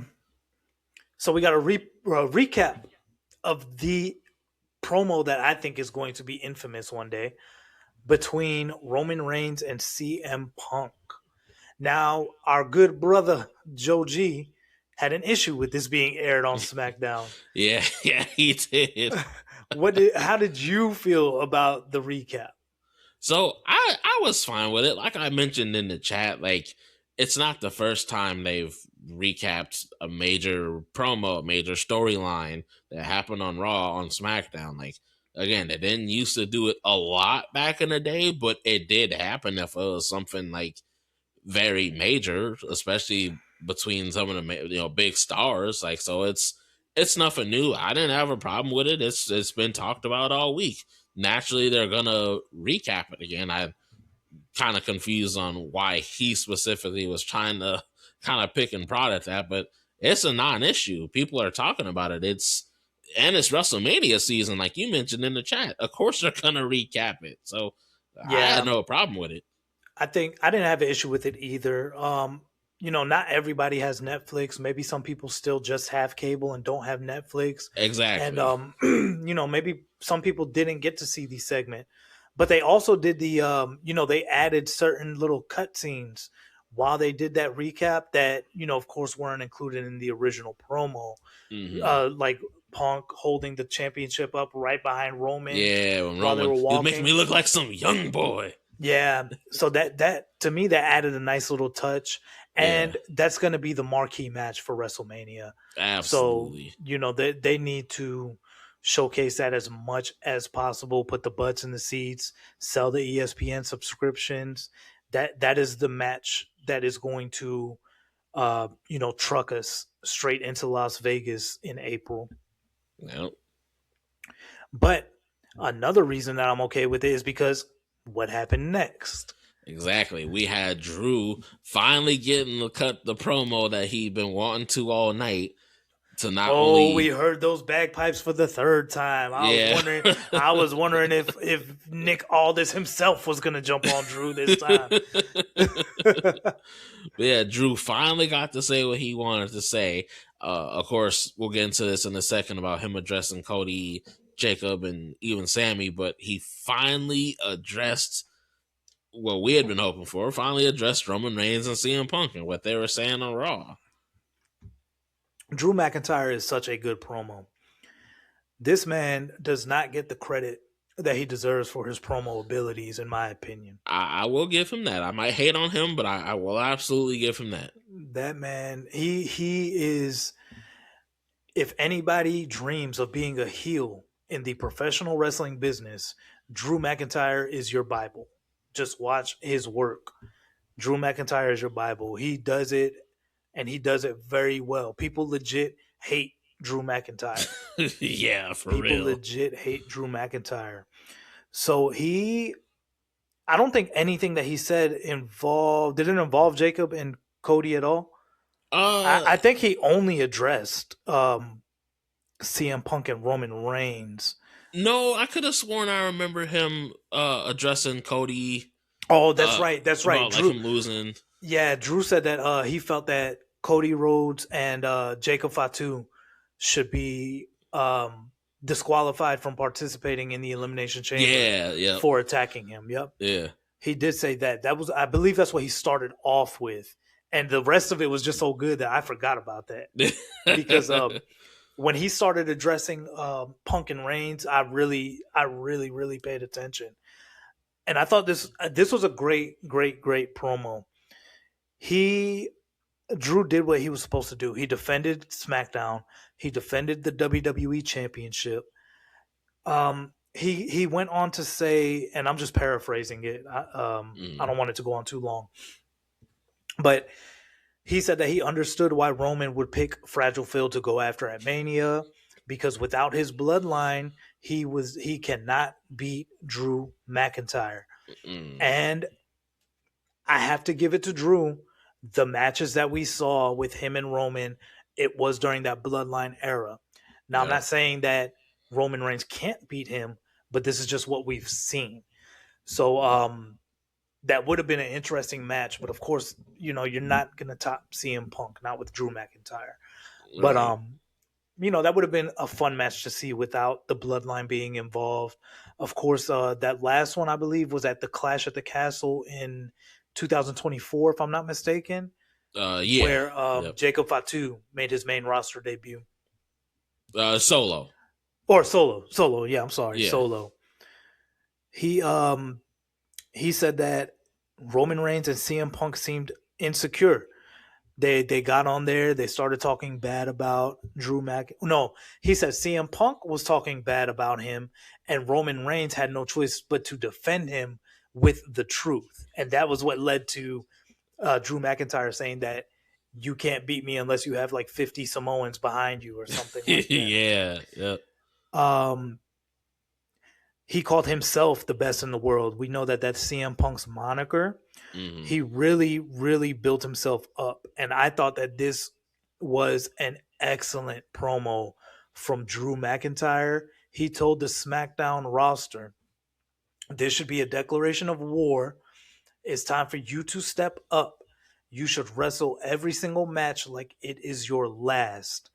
And it made Drew seem like a true leader on SmackDown, defending himself, his show, his championship. Absolute great work. And I thought that that was two great promos on both shows that we got this week. Yeah, and honestly, it's exactly what we had hoped for with Drew. Like every other podcast I listened to this week, Sirius XM was saying the same thing. Like Drew's got to come back hard, and he did just that. And again, I might hate his heelish ways and all that, but Drew, like you said, when he wants to, he can cut a really good promo. And the fact that not only he got at Roman, he got at Punk how he did, but he also sent a message to the SmackDown roster like, "Hey, like this is war." What they were saying, they're dogging us. Like I thought that was really powerful, and I hope that that does lead to some version, and at least in this era of SmackDown versus Raw, because we haven't really seen that like brand to brand battle in quite some time. At least a good one, anyway. Yeah, I agree. Like one of my favorite Survivor Series was the one that involved all three brands. Yeah, When we had yeah. SmackDown versus Raw versus NXT. And Hmm. I would love to see that again. I guess they have some time to do it, but with NXT being in a rebuilding phase, I don't know how well that would go. Hmm. But they do have some time to rebuild NXT before then. But I would love to see another Survivor Series, similar to that one. I thought it was great. So Drew McIntyre, he's heading back to the locker room, and we hear Trick Williams music. Trick Williams music hits. Yeah. He comes out in that white fur coat, the white jeans. That man, he is made for TV visually. Yes. He has the height, he has the build, he has the look. That man is TV ready at all times. It seems. So Trick Williams is coming out. He plans to sit ringside for the main event, which came on after this. And but he comes out with a microphone and he addresses Drew, and he told Drew that he was worried about the wrong people. You're worried about Roman Reigns, you're worried about CM Punk, you're worried about Cody Rhodes, Jacob Fatu, Raheem. He said that he's worried about the wrong people when he should be worried about the up and coming Trick Williams, who will challenge him at WrestleMania and take the WWE Championship from him. This was so good, also. Yeah, Like, it this was. Trick Williams looked like a legit threat to Drew McIntyre, and they are booking Trick Williams like the star that he is destined to be. And nobody can tell me that Trick is not being booked like a star right now. And if they did, like I said yesterday, because Trick looks amazing right now. Well, what did you feel about it? Was short, but I thought it was so good, this interaction. Yeah, it was short, concise, but it absolutely made me want to see Trick versus Drew. It goes to show that they have a lot of faith in him already. Like having him, I think we mentioned it in the group chat, like having him, rub shoulders with Drew, the match with Randy, being in that fatal four way with Randy, Priest, and Sammy, even this kind of lower tier feud with Ray Phoenix. like it already goes to show like they have faith in him, and it goes to show too that he's learned a lot from Booker T, who was also in a similar position of rubbing shoulders with those greats and getting put into this position. So you can tell that they have a lot of faith in Trick already. Yep. And I just want to mention, I think I mentioned it in our group chat as well. Uh Trick might have had the third biggest pop this week across both shows. Yeah. Of Yep. course, Roman was number one and Punk was number two. And those could probably be interchangeable because as soon as their music hits, you just hear the crowd go bananas. Yeah. But Trick Williams, as soon as they hear that dun dun dun dun dun dun, dun the crowd starts to go crazy. And the whoop that Trick is always on point. That man is destined for greatness, in my opinion. Yes. I agree. So we had another chamber qualifier announced for next week's SmackDown. We got Cody Rhodes versus Jacob Fatu versus Sami Zayn. And I want to say I'm not a fan of that match right now. I think the match is going to be good. Or let me say this. The match is going to be good. But I thought that all three of those guys would be in the chamber. I did too. Too. Knowing WWE at the end of it, we may get one last triple threat that involves losers or something like that. I think that's something that they've done in years in the past, where if you lost a match, you get one more chance to make it into the chamber. But that I don't know. That actually surprised me when they announced it, that it would be those three in that single match. Yeah, I was really surprised by that too, because having Cody and Jacob in there is one thing. That's obviously the people we already think are going to be in the triple threat at Mania with Drew. But to have Sammy in there is an interesting wrinkle because, again, like you said, all three of those guys should already be in the chamber. They really should have put these three in different qualifying matches to still get them in the chamber. And it almost makes you wonder if there's going to be like some shenanigans afoot to like not make this match happen, because all three of them should be in there. So it does seems like some smoke and mirrors to me personally, but we'll see how it goes. If it actually happens, I mean, I guess that's all right. But like you said, I'm not a fan of the match itself. Like the match is going to be good, the actual match will be good, but the match itself is questionable. Yeah. I mean, it could be a good thing. Maybe we'll get some type of surprise that, maybe they thought it was too predictable. Like everybody's been saying, it looks like Cody, Jacob, and Drew in the main event. Or I'm sorry, not the main event, but for the WWE title. Yeah. Maybe they're about to throw something in there that, we're not expecting. They already have the match that's going to sell like a lot of pay-per-views. You've got Liv, who Liv did get a slight pop when she came out last night as well. Yeah. Liv has a fan base. You got Reigns versus Punk, so now you can get pretty creative with the rest of the card because you have your main matches already set up. Exactly. So we're getting ready for the main event, and we had Solo. He was backstage. He was looking for the MFT. Yeah. And they were nowhere to be found. Now, while he was looking at the MFT, the announcers, I know that they saw what we saw too, but they got to act like they didn't. We saw the little static in and out with the Wyatt symbols in the background and everything like that. Yeah. What do we think is going on with this? So see, I've been waiting to talk about this. So I have a couple different theories about this. Kind of going to what I mentioned earlier about, the thing with Tama Tonga and Shinsuke's conversations. I feel like this is a slow indicator of the MFTs maybe finally splitting, especially if the Wyatts are kind of doing their thing to kind of make the MFTs not be with Solo. Hopefully this leads to the MFTs splitting, at least from Solo. But in terms of what I realistically think it means, the Wyatts probably ran up on the MFTs and Solo has no clue, and they probably hemmed up somewhere. Mm-hmm. But I also think it's going to frustrate Solo so much to where he goes back to being Solo. They wasn't out there with him to help him with the main event. He's looking dumb as hell with the lantern. I think I think all signs are pointing to an MFT breakup. Hopefully anyway. But that's kind of the vibe I got, is that Solo's gonna take it that way and not believe that, hey, they ran up on us and that's why we couldn't come out. Yeah, my first thought was that that the Wyatt Six got to them, and had them like pretty much a kidnapping of some sort. Yeah, That yeah, they have them, that he Bo Dallas has them somewhere until he's able to get his lantern back or something like that, or Solo's going to yeah. come looking for them, and that's going to be the opportunity for Bo Dallas to get the lantern. Whatever it is, for one, hopefully, I agree with you. I hope it does lead to an MFC breakup, and I hope we finally put this feud in the dirt. Like, hurry up and end it. Make it be for the lantern.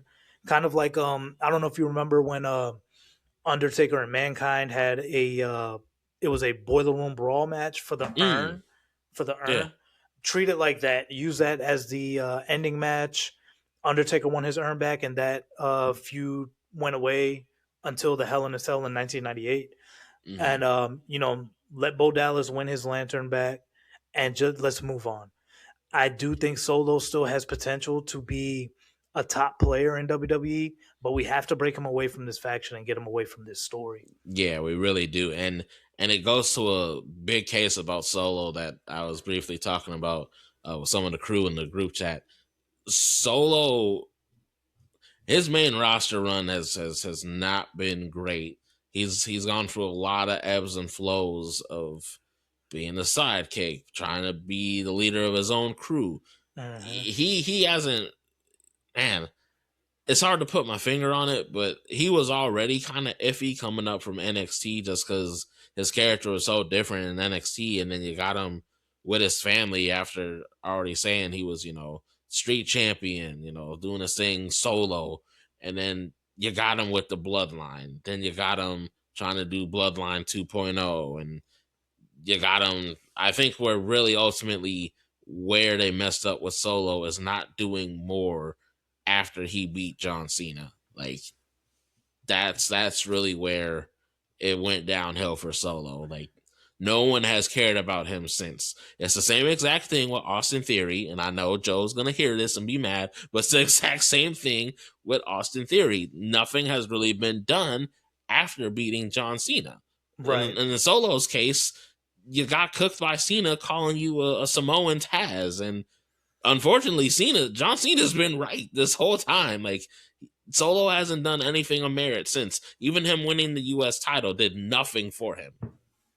Solo, for one, the way Solo has ended up, initially when he destroyed John Cena at that Crown Jewel event a few years back, I was all for it because Me too. I thought that was Solo's. I thought he was going to take off on that rocket ship. I thought they were going to turn him into a monster and, have him go on this big run, maybe not a world championship, but make us believe that, hey, this guy, he's going to, be booked crazy good and may make it to the top of the card one day. And then they didn't do anything. They never capitalized on him absolutely destroying John Cena in that match during Crown Jewel. I think that was 2024, if I'm not mistaken. I think so. Yeah. But for me, I think what sealed the deal, and this is going to go back to where we talked about earlier in the episode, authenticity with Jacob Fatu. Hmm. Jacob Fatu debuted. Okay, Solo Sikoa was always portrayed as the street king. I don't think there's anything street about Jacob Fatu. I mean, not Jacob Fatu, Solo Sikoa. I Yeah. don't think there's anything street about Solo Sikoa. Um, when he was growing up, Rikishi was very much well established. I think they were living, pretty good and everything growing up. Jacob, on the other hand, seems like, he's like that cousin that's not all the way there that we all have because they Yeah. grew up a little bit rougher than we did. That's Hmm. Jacob. And you can tell Yeah. that that's Jacob. The, man, it makes me think about when when Jey Uso appeared on SmackDown that one time. He was the Intercontinental Championship, and we were heading into War Games with the OG Bloodline versus the New Bloodline. Oh yeah. And when Jacob, or I'm sorry, when Jay, they all their names start with J. When Jay, he was like, "Why do you have to go and get Jacob?" Like he's like that cousin, I think, to them in real life. I think Yeah. Jacob Fatu showed up, and he's really a street dude. He authentically seems like a street dude, and I think that took everything away from Solo Sikoa's persona that they were trying to push initially. And I I do think feel like so. that's where it went downhill. No, and I think so too. And I mean, it really shows because once Jacob came around, and I guess this is for better or for worse with Solo. Solo finally started to not only act more like himself, but almost kind of act like how his brothers do in a sense, in like small doses. Like obviously still trying to be serious, but doing the goofy laughs like Roman does, and trying to show that humor, which I think he did learn a lot of that from Roman during the original Bloodline.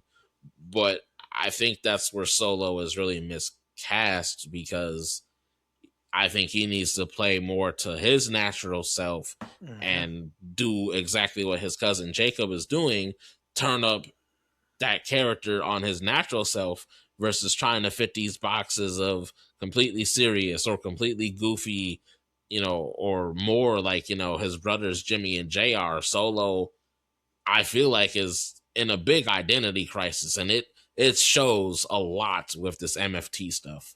Yeah, it's almost like they don't know what to do with him booking wise. And like I remember John Cena saying before he turned into the Doctor of Thugonomics that he had to make a change to himself or else he was going to be let go pretty much.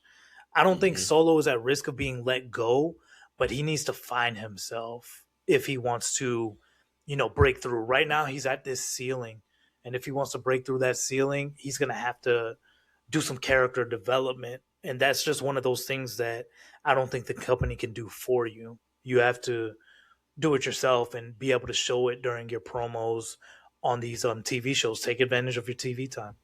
Yep, exactly. So that led us into the main event. We had Randy Orton, Aleister Black, and Solo Sikoa in an Elimination Chamber qualifying triple threat match. Let me know what you thought about this one. I thought the match itself was fine. Nothing really too noteworthy, but nothing really bad either. Alistair got a chance to be in the main event again.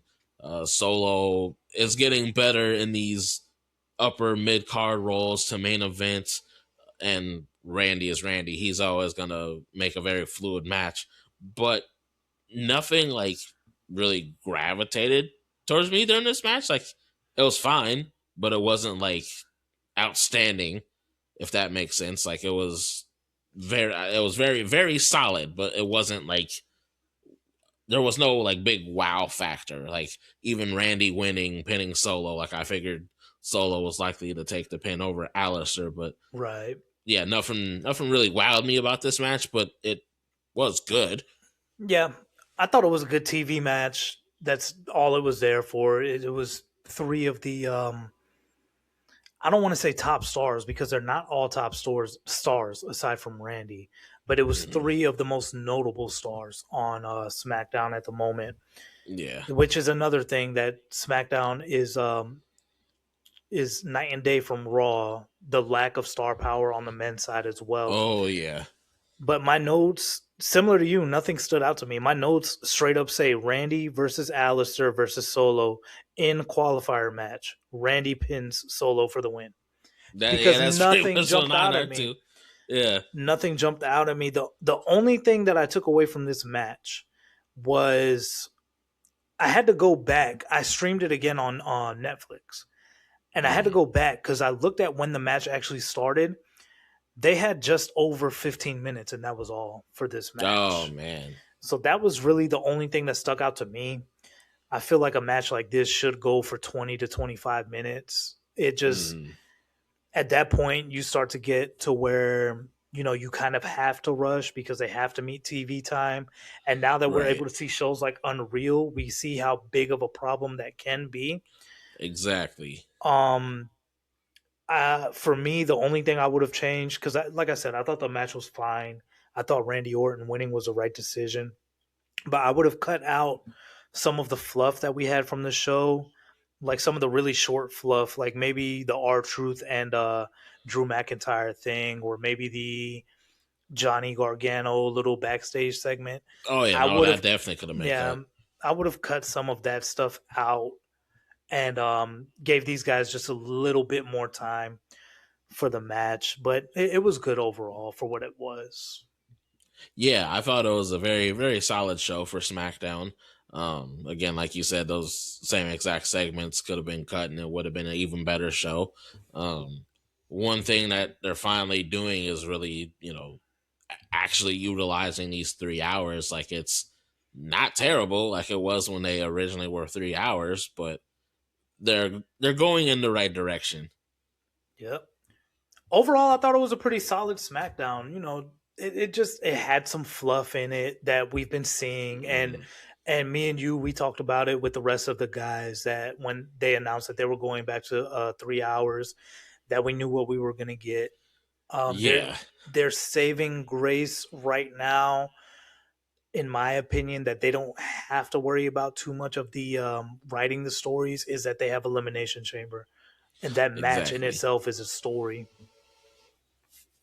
Yeah, and I think too that'll kind of give us a few opportunities for stories here and there, especially with the qualifying matches and even probably some of the promos leading up to Chamber itself with all the six competitors, summits that they do when they're leading up to matches like that. So hopefully that gives opportunity for other people who we don't hear from often to cut a promo. All right, my brother. Before we close it out, though, I want to know from you. It Okay. pretty much seems like Raw's title matches are set for Mania. I do think that Liv is going to pick Vaquer. As we know, Roman Reigns has already picked CM Punk.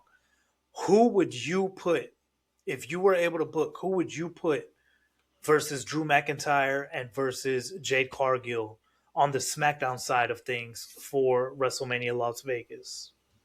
That's a good question. So for Drew, that's tough because honestly I'd go with Cody just because they already done ran the feud into the ground. Just give us that final Mania match with them to cap off the feud and have both move on. I honestly thought they would have moved on when Drew didn't win it before, but for me, I'd go with Cody just to wrap that up for good and have it be that. With Jade, if it can't be Bianca because of her injury, I I'd had to kind of go the similar route that they're likely to do with the WWE title. I'd go triple threat. I'd go Jade, Jordan Grace, and Chelsea Green. Triple threat at Mania. That's what I would go with. I think for me, I think for Jade, I'm kind of leaning that Raquel route um, that we talked about a little bit earlier. I think that's the route that Yeah. I would go, Okay. just given what we got after last night's show. Yeah. Um, I wanted it to be Chelsea Green. I'm advocating for Chelsea Green. Chelsea Green, if you ever see this, I'm advocating for you. You deserve to be in the main event. I know what you can Facts. do. We know what you can do.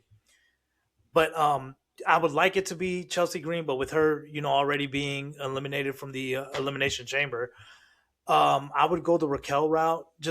I did like seeing Raquel and Jade in the ring, and I wanted to see them go at it, and that got taken away from me. So I would like to Yeah. see something like that. But as far as the WWE Championship goes with Drew McIntyre,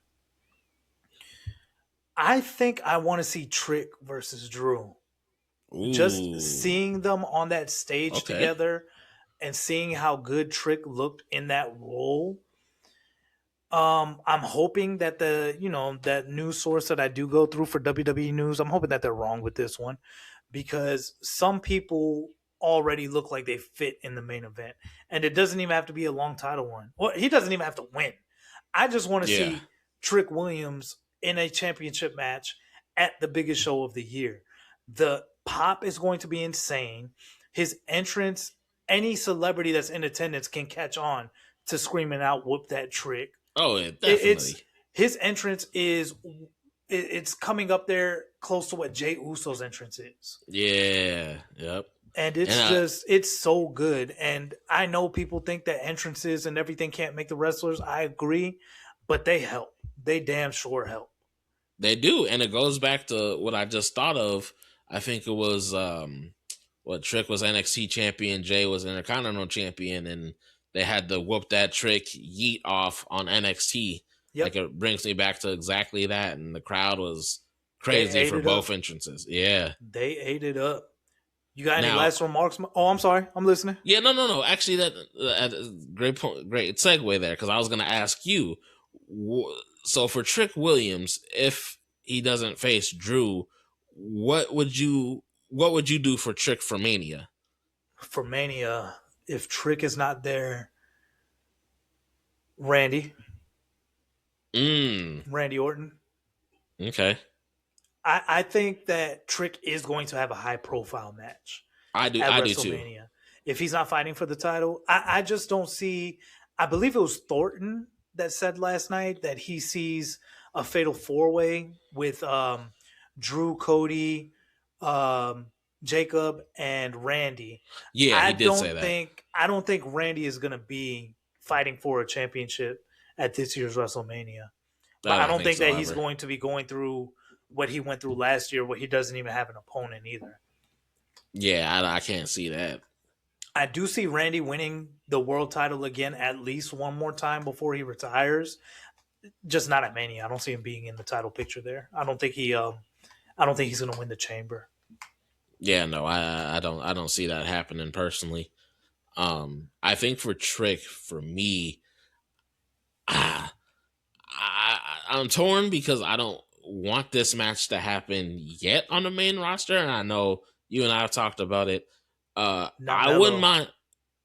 Yeah, Mello. that would be the way to go for Mania, honestly, especially if they keep the open challenge concept. There's already history. Both guys are really over right now. Mm-hmm. That would, if they could figure out a way to get the Trick and Mello for Mania, that would absolutely be the move. That's what I would love to see for Mania. I was thinking about that also before. It was between that and Randy, but then I remembered the interaction that Randy and Trick had on SmackDown in London, I believe. I remember that interaction. But what I will say, if it does end up being Trick, if Trick doesn't end up being in a match with Carmelo at Mania, I better see Carmelo on that WrestleMania card defending that United States Championship. Exactly. I believe it was last year's. I don't know why we would have a 2-night WrestleMania with it being like 6 hours each night and not have every single championship that you have being defended. I think last year there were some titles that did not get defended. Yeah, like the WWE tag titles on SmackDown. Like we didn't get those defended, but we had the match. Was it the SmackDown before or after where they had that? I know celebrities are going to be in attendance, but I don't care to see them. You know, if you want to show them in the crowd like they do that. Yeah. But I don't need to see. I hope I never see him again at this point. But Jelly Roll, I don't need to see Jelly Roll. I don't need to see Johnny Knoxville and Bam Margera. Yeah, no. You know, I don't need to see even Bad Bunny. Bad Bunny did very well, but I don't need to see him if he's not going to be a full-time WWE superstar. Use your roster that you have right now. Build these guys up. Get them on these stages. So that way, you know, it's time to see who performs well on these stages because Roman Reigns, CM Punk, Randy Orton, these guys' careers are going to come to an end. Seth Rollins, they're going to come to an end. Right. And now, see, I did just think about something again, kind of going with certain context clues. There's this WrestleMania promo, I guess, kind of not promo, like WrestleMania short that Triple H did, and like he's talking with these celebrities and athletes I don't know if you've seen that commercial, but just thinking about it again when you were saying, hey, we don't need to see celebrities and stuff pop up in matches. That commercial, I think Bad Bunny's in it, Jelly Roll, Peyton Manning, random ass celebrities, Eric Andre. Uh, that does have me thinking that in some capacity, hopefully not a match capacity, that we will see celebrity involvement in Mania. I mean, it's Mania, of course, but I'm thinking in that match aspect, I feel like it is gonna happen, unfortunately. I just don't know with who, but remembering that commercial just made me think like, oh yeah, we probably will see it because they made an emphasis on all these people reaching out to Triple H like, hey, how can I be down at WrestleMania? So Yeah. we might get that celebrity match. I just don't know with who. I am curious, and this is a bit off topic, and I wanted to do, maybe we can do an episode about this Mm-hmm. in the future. But with the discourse that's going on right now, as we know, the Super Bowl is tomorrow, and Bad Bunny is your halftime show performer. Yep. Bad Bunny is not liked very much on the Republican side of the House Yep. with everything going on in the country. Would it be a mistake? And I believe Jelly Roll recently came out and he's like on the side of the Republicans. Something broke with that. I'm not too Yeah. sure. I need to catch up on whatever happened with that. Would it be a mistake, in your opinion, for WWE to feature either one of them who has openly expressed where they stand on the political side of the house? Do you think it would be a Ooh. mistake for them to appear on WrestleMania, given the type of division that we are seeing within the country? Well, I'm gonna say, well, man, this one's a slippery slope for several reasons. So obviously, it's no secret that WWE has kind of been on the right leaning side of things. I mean, Vince himself, shit, Linda, who's Secretary of Education, Triple H appearing at the White House. Shit, Triple you H, got if I'm not mistaken, he's not like a secretary, but he is. I think somebody posted it in Naw. He actually is something to do with like the national fitness something. yeah, like I know he's appeared for that and made statements for that. So they, at least in this TKO era, have not really shied away from that. Hell, the problematic people they be having involved, fucking Andrew Schultz, his bitch ass. What's his name? The comedian who's not funny, Tony Hinchcliffe. So it's not like it's too far fetched for them to kind of feed into it. Will they do it? I don't know, but I could see it happening because with TKO they've proven they don't give a fuck. Like, Yeah, so I could see them bringing Jelly Roll back. Now that might deter Bad Bunny from coming back. Like, I that's what know, I was just gonna ask you. yeah. Now I could see that deterring Bad Bunny, especially because I know I've seen some loose things on Twitter that people want him in AEW. So Want I Bad think, Bunny in AEW? yeah, that's what I've been seeing loosely on Twitter. But yeah, so I think if they have certain people appear, it's going to make other people on the other side not want to appear, and we've already kind of seen that with Mick Foley. Like, he gave props to uh AEW for not censoring the "fuck Ice" chant. Yep. So, to answer your question, I think it could certainly cause some division that WWE wouldn't be ready for. TKO don't give a fuck, but Yeah, I don't think I WWE could would be ready for that. see. I could see WWE passing on bringing back Bad Bunny at least anytime Yeah, soon with what's going on, just because of their ties to Donald Trump. exactly. I hate to talk politics on our Uh, podcast and stuff, but it's just yeah, we can't avoid it. It seems like, especially after what happened over on AEW. I did catch that with yeah. Brody King and the MJF thing. Mm, Whatever side that you lean on, anybody watching this, just please be safe. That's all I can ask. exactly. Be safe out there. You got any last minute remarks, my brother? Um, let's see. Well, Raw should be interesting with more qualifier matches. I think we're gonna be in for a very interesting rest of February with the build up the chamber and seeing how Mania unfolds. So I'm Yeah. very curious to see more about that, and especially these bigger title matches, the women's title matches, and our main events with whatever Drew's doing and Reigns Punk. So I'm getting pretty excited for the road to WrestleMania. Yeah, same here. We are exactly 3 weeks away from Elimination Chamber. That's what I was just Yeah, checking. I think we're in for a wild ride. I'm looking forward to the two chamber matches. It should be a 4 match card again because those yeah. chamber matches are going to take a while. Hmm. One thing that I'm hoping for is that they put one of the women's mid card titles up for grabs on that PLE. I haven't seen them on a PLE in a while, Yeah, it's and been a while. if you're gonna have the titles, treat them the right way. The Exactly. But yeah, man, I don't have anything else, man. It was fun. It was fun, my brother. Exactly. Fun as always. And hey, we appreciate all y'all listening to the Bad Boys podcast. Follow us on all the social media platforms: Facebook, Twitter, Instagram. Yeah, holla at your boys. We're on Spotify as well. So appreciate y'all listening on Spotify, watching on YouTube. Hit that Yes, like and sir. subscribe button for your boys. Yes, This is sir. Bad Boys Podcast. We out. Peace and out. Peace.